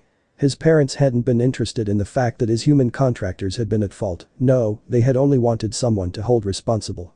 They'd always been intimidated by his strength and intelligence, anyway, they'd just been aching for an excuse to make Male their heir. Male, whose only qualifications were a pretty face and being good with people. Bah. The Osp had welcomed him with open arms, quietly helping him repair his reputation to the point where he ran some of his house's businesses again. In return, he funneled them funds and equipment. One day, they promised him, we'll overthrow the Mayu, and you can take your rightful place as the Viscount of Oriax and dispose of your parents and sister as you see fit. Tanir didn't expect to see that day come anytime soon, but he had plans in mind for it anyway. For Male, in particular. Then came today. His superiors, he didn't know their names, but he had suspicions, had promised that this was the first blow struck against the Mayu to begin weakening their regime. And, as a senior cell leader, they gave him command of the staging base. He didn't have the freedom to run loose and wreak havoc like the others, but it was an important position, reflective of his importance in the organization. To be sure, the Yokai would eventually push them out, but at a serious cost, and he chuckled as he thought about Gremory and Sitri trying vainly to recover from the loss of their heirs. To say nothing of trying to placate Yusaka, Tanir allowed himself to indulge in a momentary fantasy of Kyoto's ruler, bound and kneeling before him, her clothing tattered ruins, as much at his disposal as Male would one day be. It was even more a fantasy now than it had been at the beginning of the day. The idea that effective resistance might rise up immediately hadn't even occurred to him. Or that the Yokai might find their base and take measures to trap them. As a result, nearly all of his junior commanders had either gone completely dark or were with him now, in varying states of injury. Numerous communication attempts had been cut off in mid-sentence, with the realization that most of the strike force had been either killed or captured. And Kyoto's magicians had laid interdiction wards, strong ones, on the entire area. Tanir was the most powerful magician present, and he couldn't even teleport across the room now, much less back to the underworld. The survivors were now licking their wounds in the school buildings, and Tanir was stuck trying to turn the afternoon around. The new shield is gone, his assistant said softly. Tanir shot the younger devil a furious look, and the fact that he couldn't gainsay his words only made him angrier. Against the walls, the handful of mostly intact devil magicians struggled to keep the walls from buckling. The assistant started to shrink back, but froze as a communication circle flickered to life beside his ear. Help. A voice shrieked. We're under attack. We know. His assistant snarled in reply. In the halls. The voice snarled back, now as much angry as frightened. Someone's in the school, cutting us to ribbons. Some bitch with cat ears. The assistant started to reply, his eyebrow rising in disbelief, but a blood-curdling scream sounded from the communication circle. It winked out with eerie finality, and at that very moment the shield popped like a soap bubble. A moment later, the building itself shook like a war god had struck it, the walls buckling and all the windows blowing out. Anir stumbled and fell, his head bouncing off the edge of a desk, and he snarled in pain and anger. Most of the other devils in the room were in similar straits. The classroom door opened with a creak, and all eyes snapped to it. A beautiful dark-haired woman entered, a sardonic smile on her face. She had cat ears and a pair of black tails, and, barely, wore a kimono with a belt of large golden beads wrapped around her waist. "I hope you don't mind me letting myself in ya," she said, her tone dust dry. "You?" Tanir yelled. Everyone in the room knew who she was. "Nekashu bitch. Smile when you say that." She immediately burst into motion, an Eben hurricane cloaked in tauki and purple-black demonic energy. Most of the cell leaders in the room had already been injured, and the backlash from the shield's failure hadn't done them any favors. The woman had killed half of them before the rest could begin to react. All that did for them was cause them to die tired. Anir hadn't even managed to pull himself to his feet when she did it for him. Her fingers curled into the front of his robes, and she lifted him off his feet, looking at him with amusement. "I think you'll make a nice present for Yusaka." He felt a chill creep up his spine as he remembered his earlier fantasy. Now the tables were turned, and in all the worst ways. "Damn you," he tried to growl, but his energy was slipping away. The words came out as a whimper. Around them, the walls sagged slowly. That seemed a fitting summation of the current situation. "That's your idea of bold words when being taken prisoner? How unoriginal, Naya," the woman said dryly. Anir tried to spear her with a contemptuous look, but the energy wasn't there. He slipped into darkness before he could fully process why. Hiroka regarded the unconscious OS base commander with amused contempt. Shrugging, she draped him over one shoulder. She wasn't sure just why the bombardment had paused, but she had no doubt that it was only a pause. It was time to leave. "Hold it steady," Issei rumbled. This was way harder than he had expected, but he was committed, and so were they. He concentrated and grimaced as his entire draconic bulk flickered with electrokinesis. Holding himself coiled like this around the pair of I-beams was the hardest thing he'd ever had to do. "Your mother says we're all clear." Sona shouted over the skirling air distortion and rumble of thunder. She was pouring most of her magic into boosting Issei's electrokinesis, and the result was putting them in the middle of a small supercell. "Do it." She patted Issei's flank. "Right." Issei shifted slightly. "I need eyes, make sure I'm lined up." "Up a little," Ravel called out breathlessly. "Little to the left, little more, okay." She hesitated, then reached out, hesitantly patted his flank as well. She grimaced at the electric tingle. "All lined up. Betting a little outnumbered here." Volley shouted, her voice amplified and rendered slightly vibrato by Divine Dividing's balance breaker. Quite a few OS devils had spotted and followed her skyward, and she was fending them off while trying to keep Issei covered. She was juking and dodging like a fighter plane, literally punching her opponents out of the air. Still, they were mobbing her faster than she could drive them off, and it was starting to reach a point where numbers would tell. "Do it." "Yes, please." Isabella agreed. Rook's strength and resilience made holding the extra I-beams aloft easy enough, but damned if they weren't still unwieldy. Having to hold them while dodging attacks was not a pleasant experience. He had no attention to spare and comment. Like Sona, she was boosting Issei's electrokinesis with her own, and her expression was tight and pinched with the effort. "Right." Issei took a deep breath and then shouted with all his might, "Ghost Dragon." He pushed as hard as he could mentally, metaphorically reenacting railgun's firing motion. For a moment, nothing happened. Then, the electrokinesis surrounding him flared a blinding golden white, and the I-beams streaked downward like a rocket, leaving a deafening sonic boom in their wake. The resulting Mach cone nearly knocked Issei and his friends out of the sky, and actually did that to some of their attackers. Seconds later, a massive explosion rippled outward from the point of impact. "Load." Ravel shouted, and Isabella flew forward. She and Ravel guided the next I-beam into the makeshift barrel of Issei's coils, and he fired again. Another Mach cone rocked them, and another explosion rocked the deserted school grounds. Isabella was already reloading before Ravel could speak, and moments later another I-beam rocketed downward. By now, a thick cloud of dust and debris was covering ground zero. Issei sent the last pair of projectiles downward, kicking up even more of a mess. "Sweet Kami, what was that?" Kuroka whispered, staring at the dust-obscured crater that had been the middle school campus. Those last 3 strikes might not have been quite as powerful as the preceding bombardment, but they definitely pulverized the schoolyard. None of the buildings were still intact, even partially, and the main building's entire foundation had been vaporized. She suppressed a shudder and looked upward. Anekashu's senses were remarkably keen, and a bishop as powerful as she had easy access to magical enhancements. Even so, the site she sought was very high up, at least 2 kilometers. She could make out a draconic-shaped mass, curled around something, shrouded in electricity. There were several other things floating beside it, presumably other devils. A smile, mostly proud but laced with wistfulness, crossed her lips. "Was that you, Ikin?" she said softly. "You've grown up, Naya." The urge to stick around and see him again was almost too strong to resist, but that would be a bad idea. Instead, she slung the unconscious Tanir Oriax over one shoulder. She knew exactly where to leave him for Yusaka's people to collect him. With that, she summoned a teleportation circle. As soon as she dumped Tanir, she'd have to run.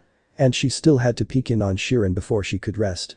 An elder sister's work was never done, after all.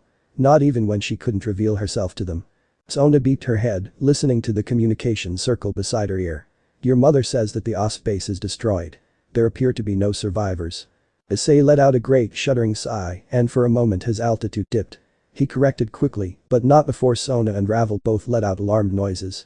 "I'm alright," he said, a weary chuckle in his voice. "That took more out of me than I expected."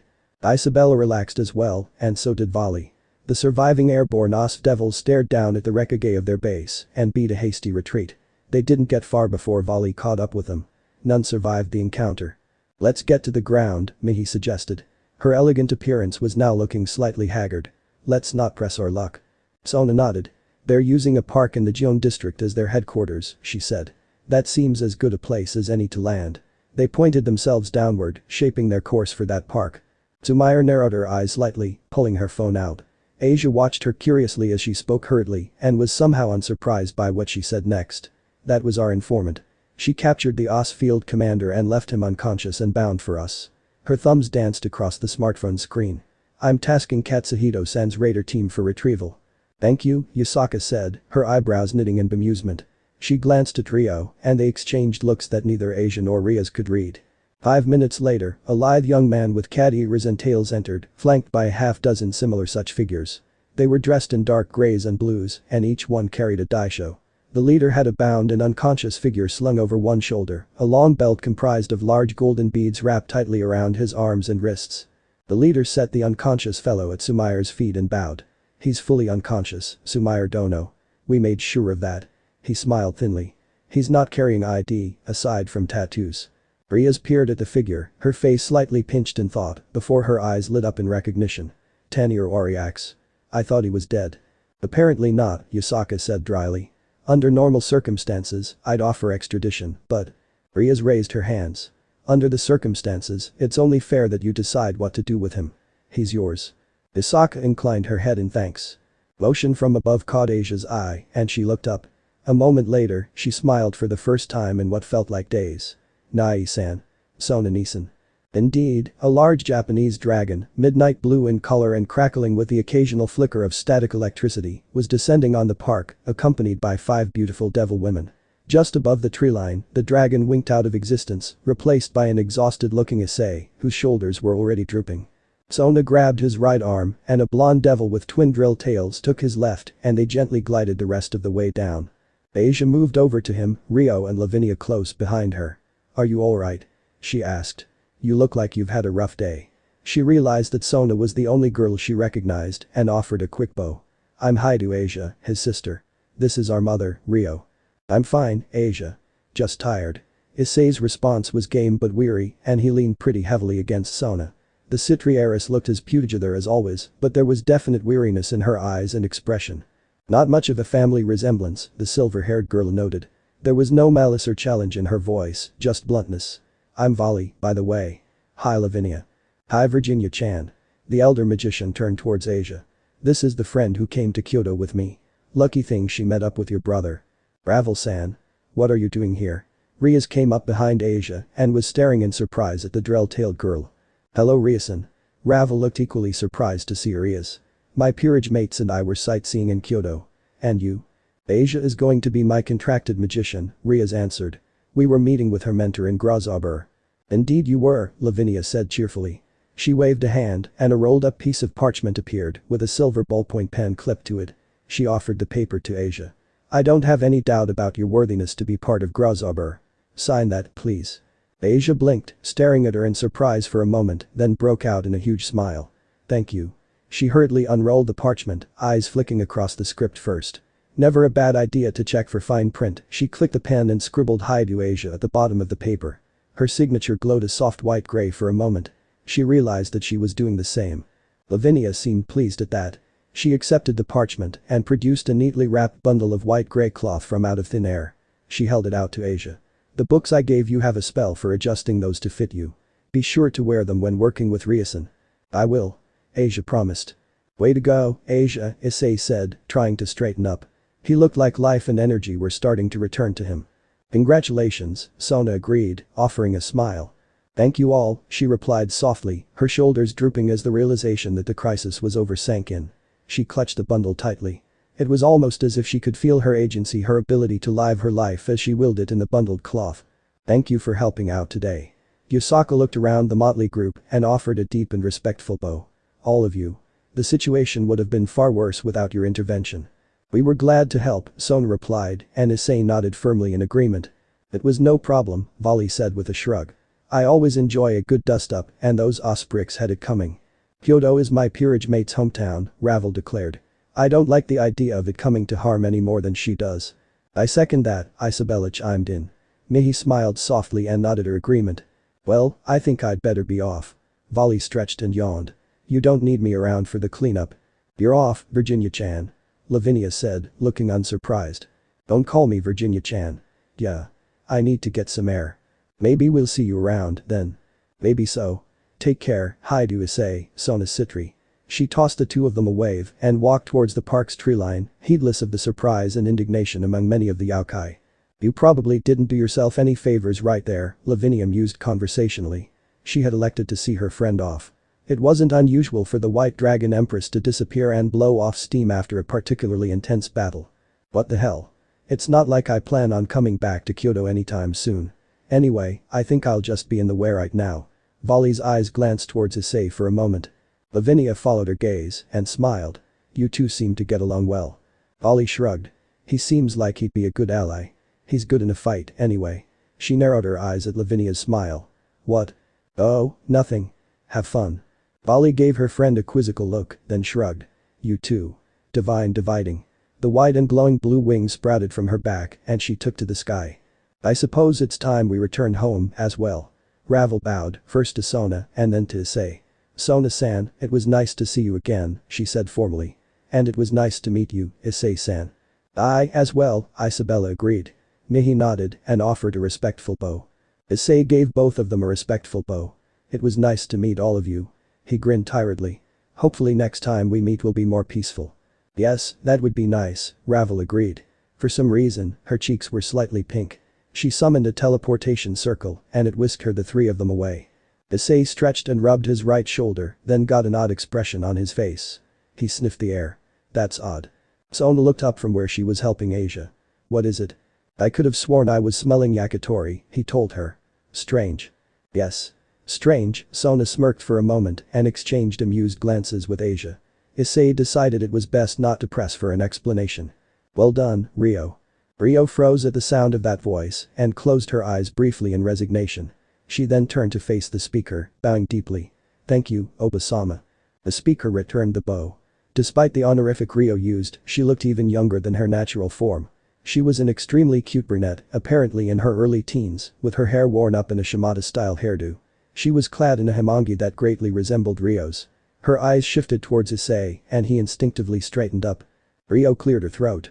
Issei, this is Daimon Genbu, your great aunt and the head of the Daimon family.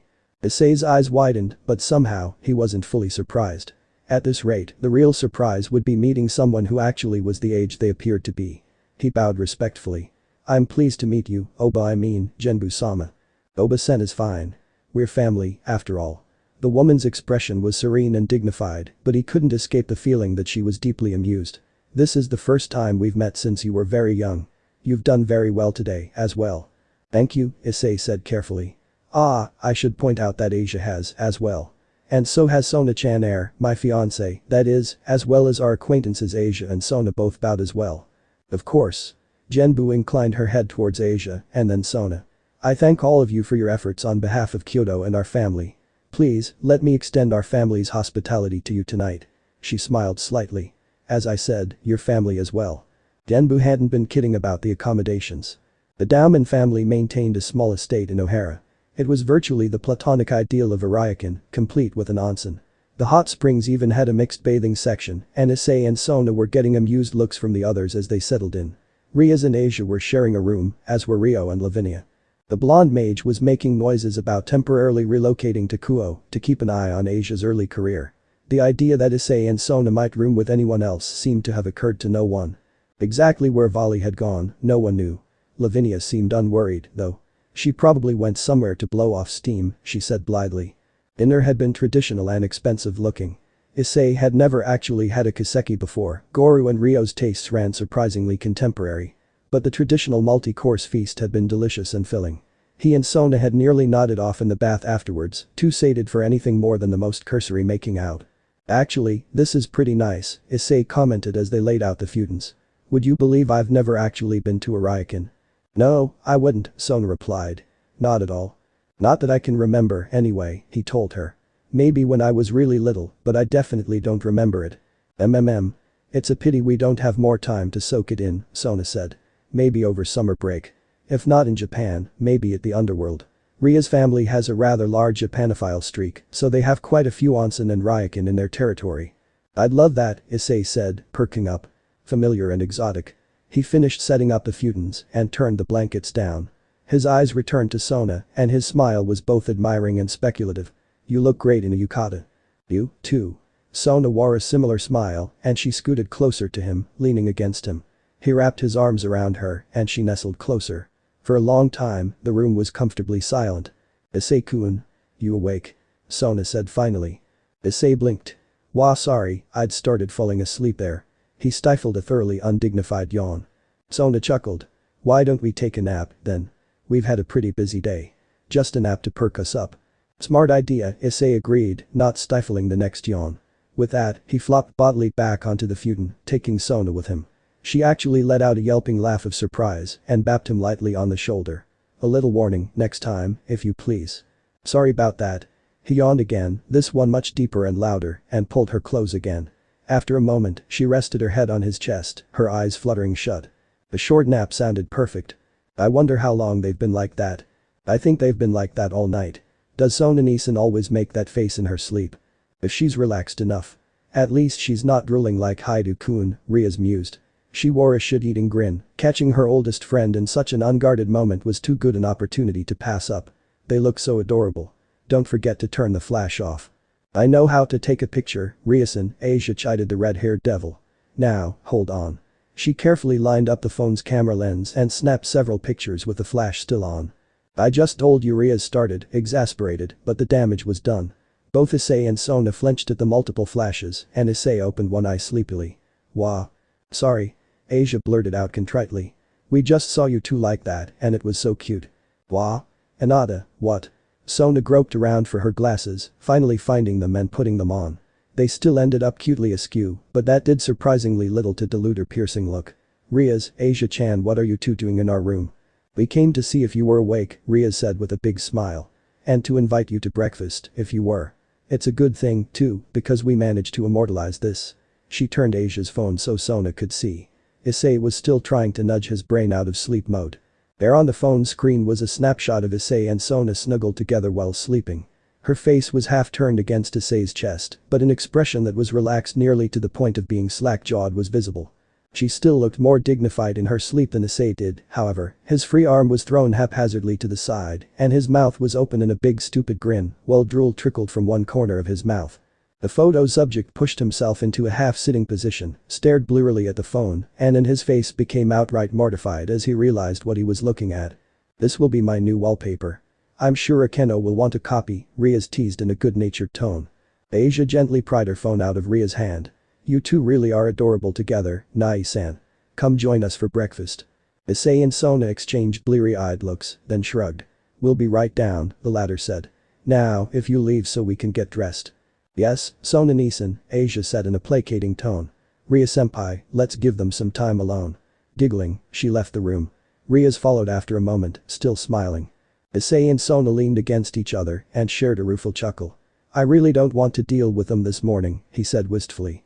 "Summer break," she reminded him. "We'll find a place with a hot spring and rules against disturbing couples in the morning." "I'll hold you to that," Issei answered and stifled a yawn. "Come on," Sona said, standing carefully and reaching a hand down to him. He took it. "You three are idiots." This proclamation came from a regular-looking man with silver hair and a goatee. He reclined in an expensive chair, sipping an expensive wine, while his three assistants sat on the uncomfortable sofa before him, looking chagrined. "What were you thinking?" "We saw an opportunity to cripple Gremory and Styrie," the woman protested. She was in her true form now, a statuesque beauty with light brown hair and a bun and slim frame glasses. She wore a short curve-hugging dress with a plunging neckline. "And to damage their alliance with Hyoudou," interjected the dark-haired man. He was almost beautiful, his long raven hair tied up in a high ponytail, and he wore dark robes inscribed with devil iconography. "We judged it worth the risk," the brown-haired man concluded. He wore a form-fitting suit of black body armor under a midnight blue cape. His handsome features were almost petulant. "You judged wrong," the silver-haired man said, his tone now a thin knife flaying their spirits. "The basic idea had some merit and you did cause a lot of damage, but not nearly enough to cow Yusaka. You didn't plan for how quickly they'd retaliate or how forcefully, either. And now Gremory and Sitri are cozier with Hyoudou than ever.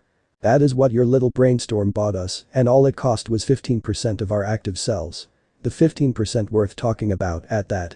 He waited until the realization surfaced on their faces before softening his tone. "Fortunately, this is manageable. In fact, it may even benefit us in the long run." The three stared at him. The woman found her voice first. "Rizavam-sama. My sources tell me that the fiasco has now convinced the public and many in the pillars that our organization is incompetent and toothless," he explained. "Not all of them believe this.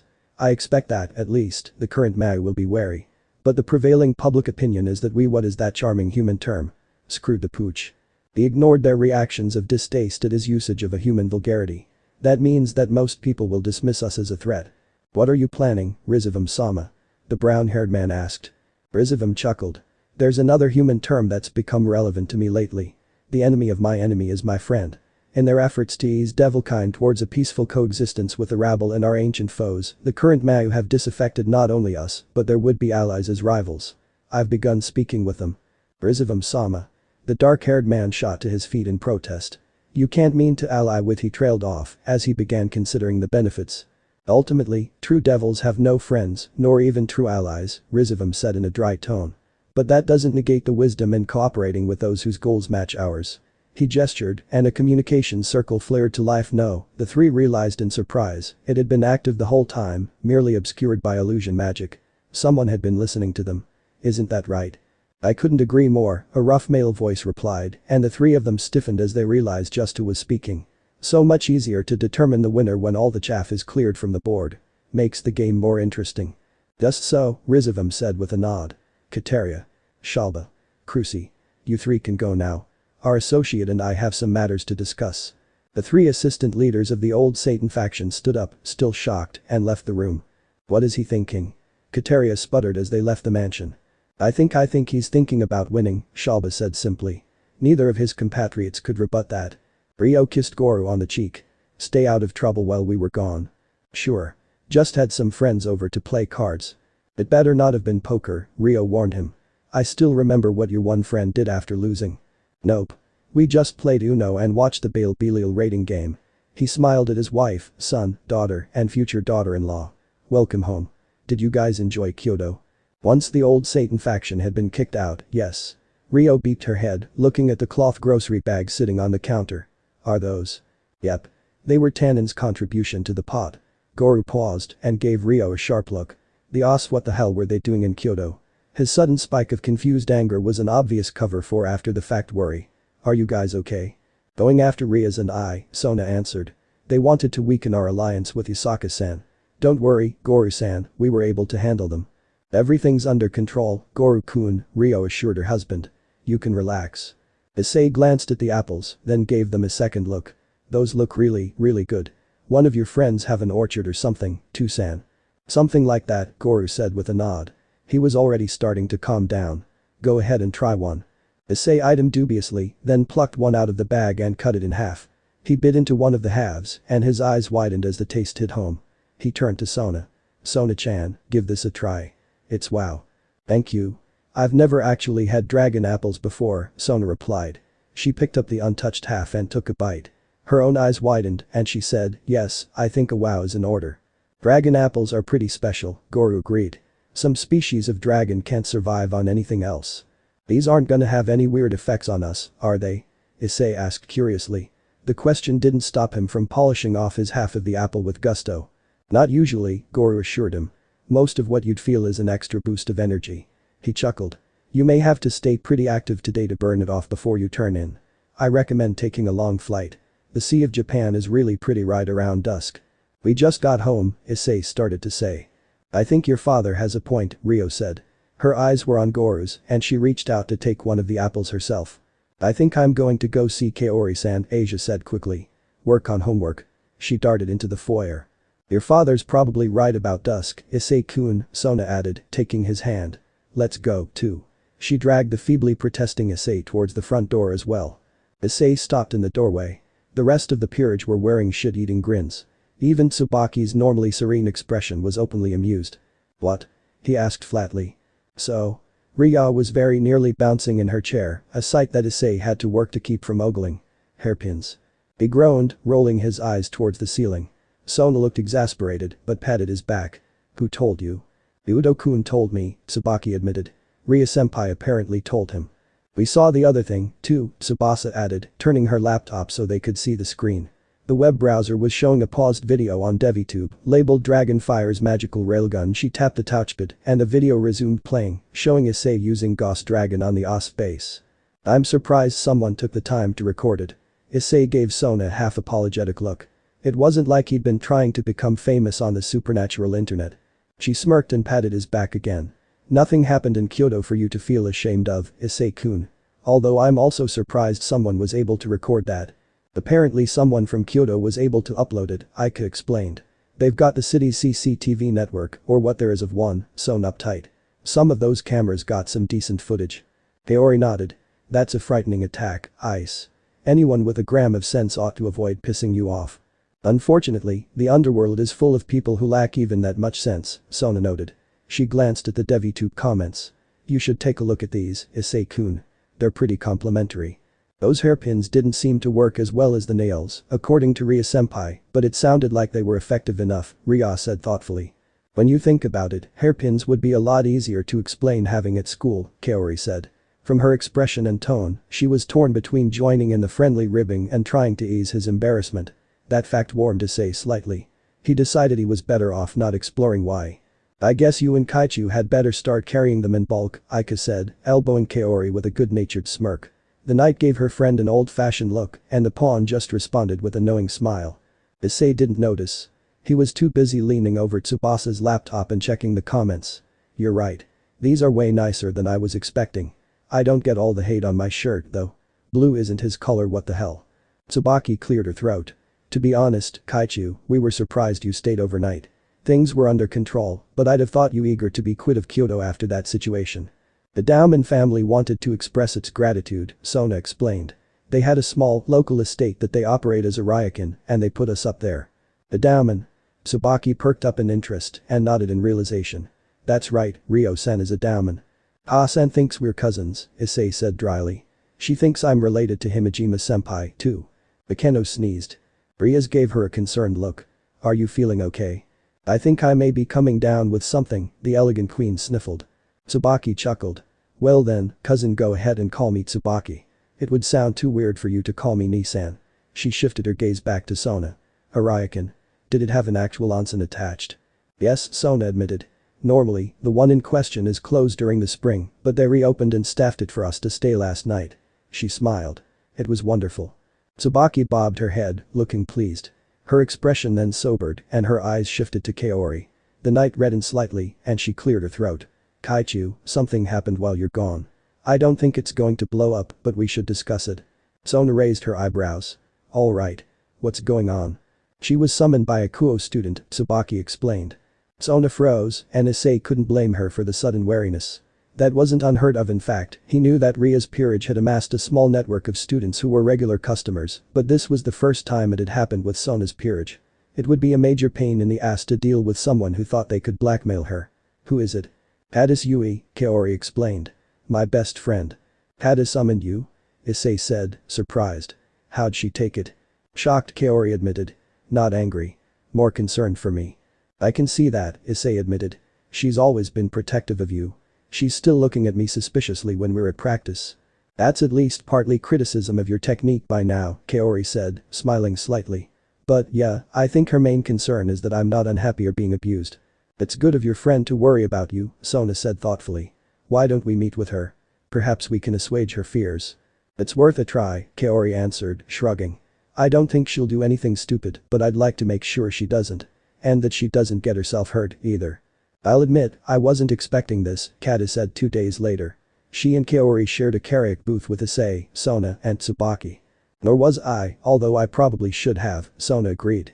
Less for you yourself, Kata-san, and more for the potential for anyone at school to summon a member of my peerage. Hadis nodded, her expression politely dubious. She turned towards Issei. How long have you known about all this, Hyoudou? Were you always a devil? Issei was tempted to give a smartass reply, and he was sure that urge was apparent on his face. With some effort, he answered instead, nope, I've only been one for about a month. I've known about them for maybe 9 months. I learned about devils when I accidentally summoned Sona-chan one night. Summoned her for what? Kadis's suspicion seemed to spike at that admission. To keep him awake and focused while programming, Sona answered. Our interactions were entirely chaste prior to our engagement. Hadis considered that, her expression now somewhere between skeptical and thoughtful. And now what? She finally asked. Is this where my life is in jeopardy if I don't join up or sell my soul? But grief, no. Sona sounded exasperated, the tone of an affronted professional. Issei knew her well enough to also hear the affronted sense of someone who held herself to a high ethical standard, as high of one as a high-class devil could maintain, anyway. For Sona Sitri, that was pretty damned high. Yui, trust me, Kaori interjected. If she'd wanted to harm you, you'd be dead already. She grimaced. And probably me as well, for creating the situation. No one's harming anyone, Issei added quickly. Quite right. Sona took a sip from her iced coffee. The only thing we ask is your silence. That's all. Kadis looked dubious again. I won't lie, I'd be happy to have another Kendoka in my peerage, Sona admitted. But I don't like compelling or misleading people in order to recruit them. Kadis's eyes cut to Issei, and Sona's expression sharpened in response. No, Kata-san. That is not what happened, and I don't appreciate the insinuation. It insults both Issei-kun and I. Both Kaori and Kadis blinked in surprise at the unexpected sharpness in her voice. Okay, Kadis trailed off, still surprised at the president's strong reaction. Sorry. I'm used to thinking of Hyoudou as ya. I'm used to people being skeptical about me cleaning up my act, Issei said with a shrug. But yes. Sona's calm reasserted itself. Your silence is all I ask. Perhaps, as you get to know the supernatural world, you'll see the benefits of being a devil. Or perhaps our allies will have something to offer you, and you to offer them. Allies? Kadis repeated.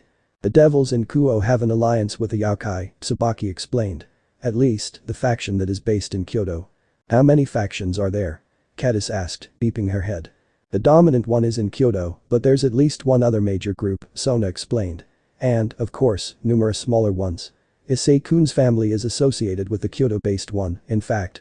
This is more complicated than I thought, Kadis said, rubbing her head. Somehow, the idea of political complexity seemed to be wearing away at her skepticism. Nothing said authenticity like messy politics, after all. And welcome to my life, Kaori retorted with gentle sardony. Well? How's it look? Well, you're nailing Sumereko, Issei said judiciously.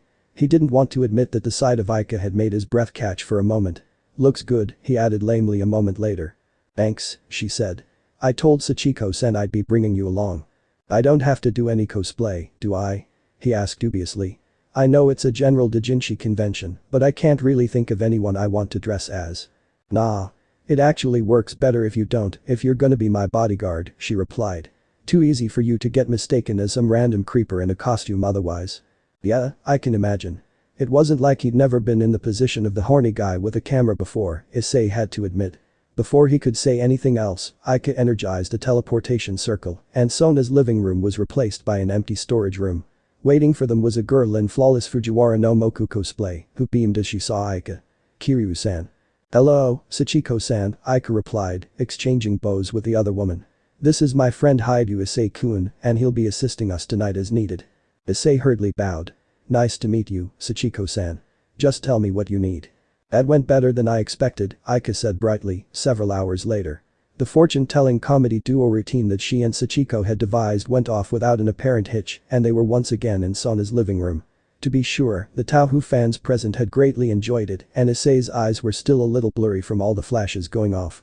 As predicted, he'd had primarily been used primarily for labor and to glower at anyone who looked like they were going to get handsy with the pawn. Not that he could fully blame them, he admitted to himself. Aika pulled off Usami Sumareko really well. Too well for his comfort. If she noticed, she showed no signs of it, which was a blessing. It seemed to, he agreed. Thanks for covering my dinner, by the way. It was only fair, Aika answered. Should have expected you'd eat like a dragon, though, she added with a grin, and he had to laugh at that. Sona smiled as well and accepted the envelope that Aika offered her. She looked inside and nodded in satisfaction. Sachiko-san is very generous. She makes some serious bank from her streaming, Aika explained. She stood, stretching, and gave Issei a sideways look. So, Sachiko-san wants to try doing this at Gattacat in a couple months. Would you be willing to come along again? Same deal. I think so, as long as Sona-san's good with it, he answered. But I expect a nicer meal for out-of-town bodyguarding, he added with a good-natured smirk. As long as you try and keep your appetite in check, dragon, she teased, poking him gently in the shoulder. Is she planning on making that a regular thing? Sona asked, amused at the interplay between the two of them. If it turns out well, yeah, Aika replied with a nod. This could be good for us, Kaichu. I agree, Sona said with a nod of her own. Go ahead and see how things play out, Aika. Issei-kun, you have my permission to help her and to get dinner from her, she added with a smirk of her own. Baroque's gotta eat, you know, Issei chuckled. And I'd better get home, because I still have homework to do. Aika started to summon a teleportation circle, paused, and gave Issei a quick hug. Thank you for helping tonight, she said, suddenly finding the window fascinating. It was no problem, Issei replied quickly, studying the wall. He returned the hug briefly. Aika straightened up, clearing her throat, and teleported out without another word. Issei looked at the piece of carpet where the teleportation circle had been, and then at Sona. That was odd, he said hesitantly. Nice, but odd. I'd rather take it as a good sign that you get along with everyone, Sona said. She reached a hand out to him and suddenly looked thoughtful as he took it. I have an idea for tomorrow night. Long-range testing, huh? Issei mused. Sona nodded. I think it would be wise to know what the range on unknown dictator's abilities are. It'd be very useful if you could, for example, text or call us without your phone, from across Japan, or further. She paused in thought, then nodded. In fact, I'd like to start testing from extremely long range. I'm not really sure what you need me for, though, Kaori said dubiously. Your part is very important if you're willing, Sona explained. Issei-kun will use unknown dictator to call you while leaving his phone with you. We'll test how far away we can go while maintaining that call. I'm willing, Kaori replied, now looking curious. Issei offered her his phone and she tucked it into her school bag. So, where are you starting from? San Francisco, Sona said offhandedly. San Francisco, Issei and Kaori chorused, then exchanged dubious looks at having spoken in unison. San Francisco, Sona repeated, looking amused. I haven't had Ghirardelli chocolate in years. Tonight seems as good a time as any. You'd better bring me back some, the knight declared in a mostly joking attempt at haughtiness. Of course. Sona's humor only seemed to deepen. Are you really there? Really? Yes, Kaori-san, we're really in San Francisco, Issei said in amused exasperation. It was the third time he'd said it in the last 10 minutes. He and Sona were strolling, arm in arm, on Fisherman's Wharf, enjoying the cool late evening air. I want proof you're actually there. Actual, physical proof, the knight insisted. The chocolate isn't enough. Sona sounded deeply amused as well. It was almost as if she were hearing the punchline to some huge joke. Nope. Issei could hear the smile in her voice. A souvenir? You want a souvenir? He laughed.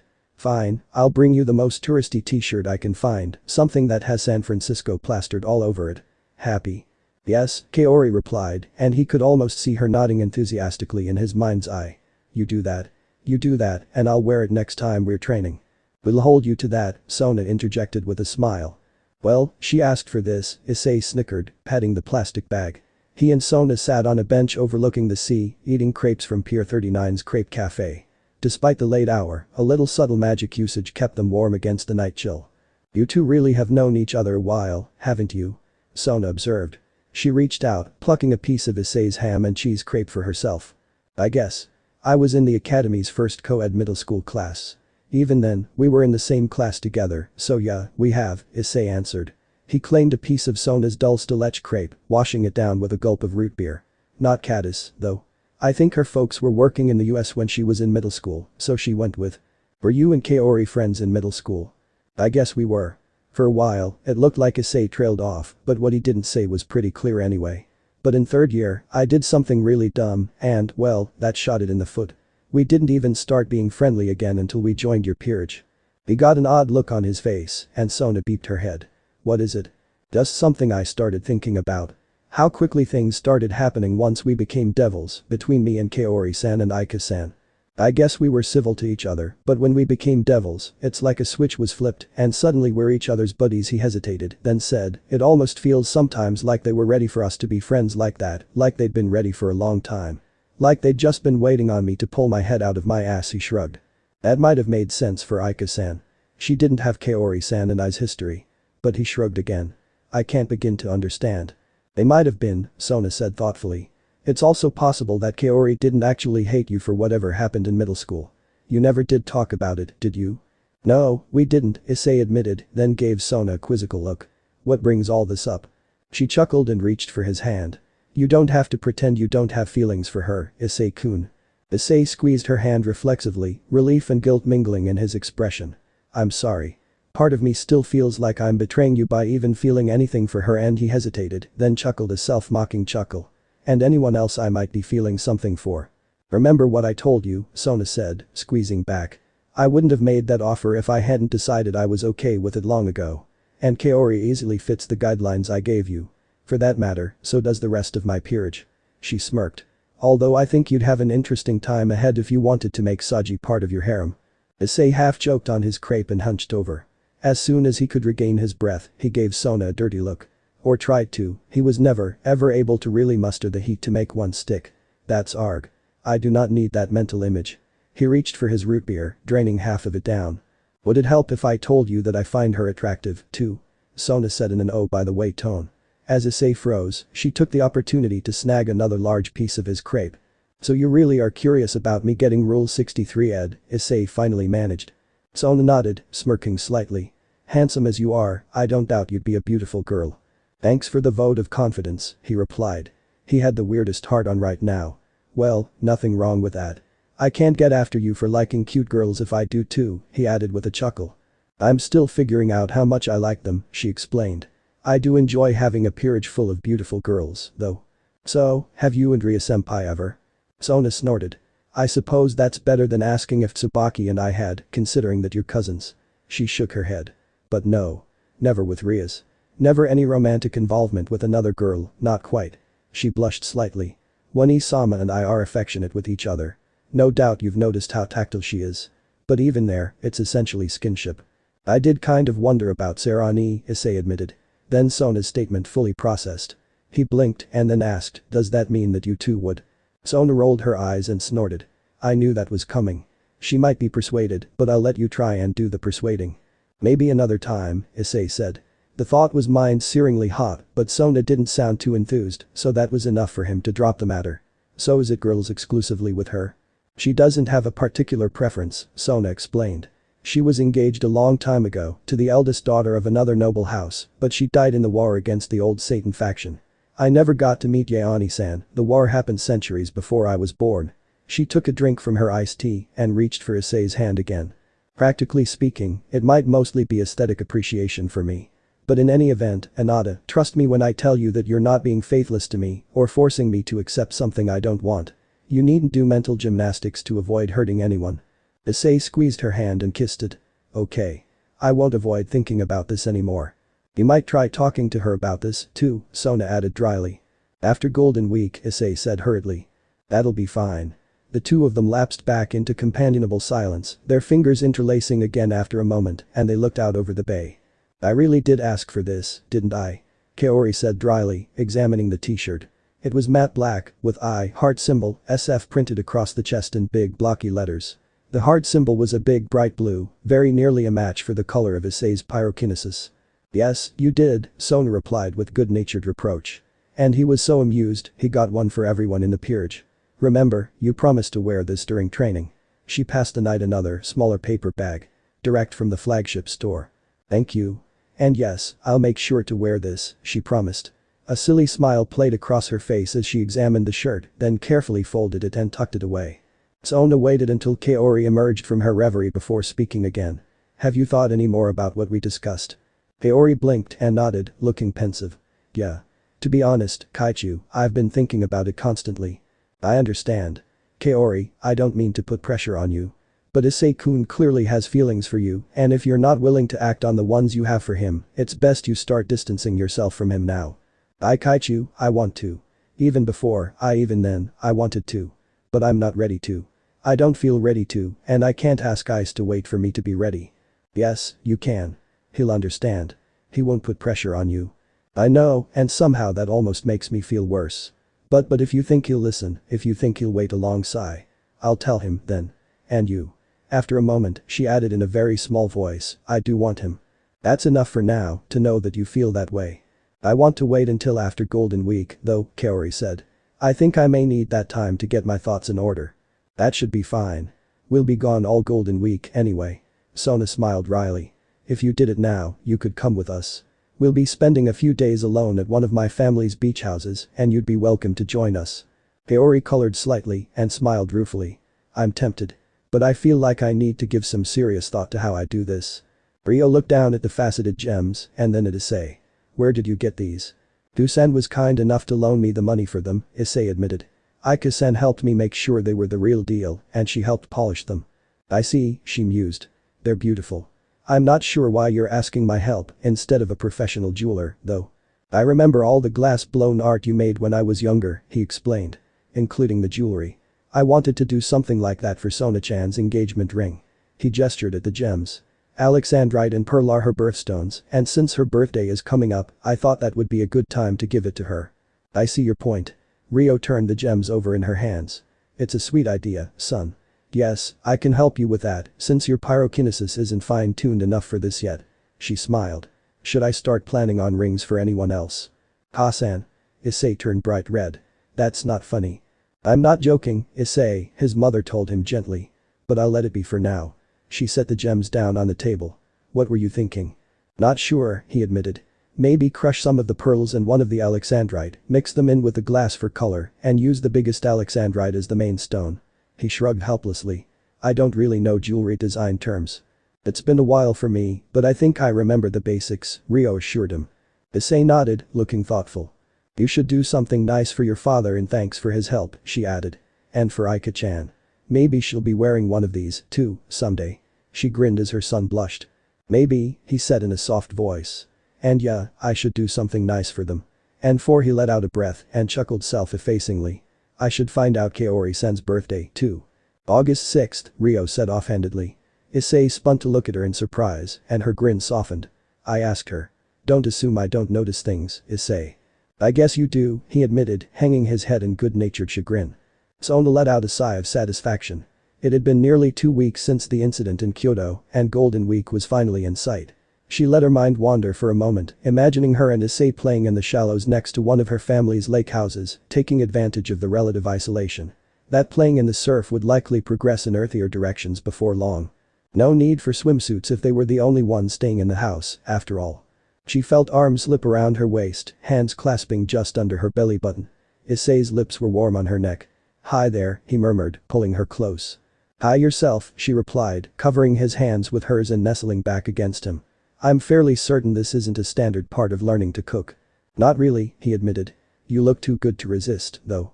He kissed the back of her head. Honestly, you've improved a lot.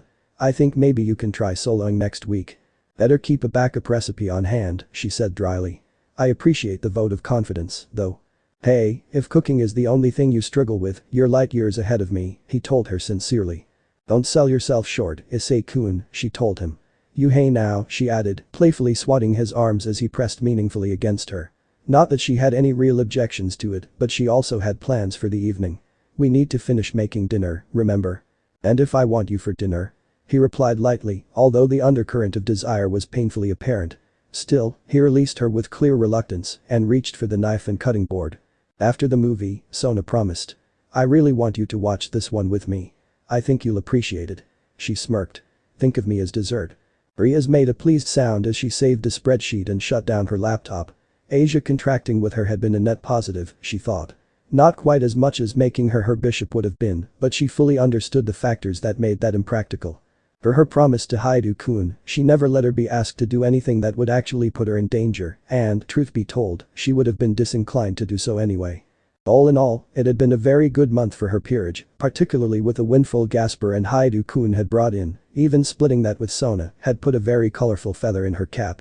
The Gremory heiress stretched and yawned, contemplating a quiet evening of binge-watching Sigi no Si.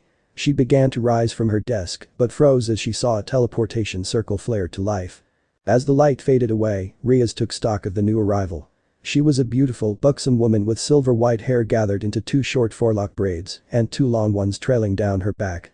Her Sarah's eyes were intelligent and observant, and she wore a serious expression with an underlying note of sympathy. She was clad in the uniform of a House of Gremory maid.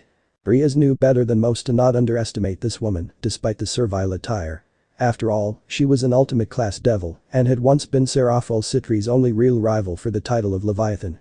Even now, as the Gremory head maid, she was the family's de facto majordomo. Not even Ria's brother or father would trifle with her. Especially not a brother. After all, he happened to be married to her. Grafia-sama, she said wearily. Ria-sama, Grafia Lucifuge said solemnly, bowing respectfully. Can I fix you something? Riaz said quickly. There were any number of reasons why Grafia might be here right now.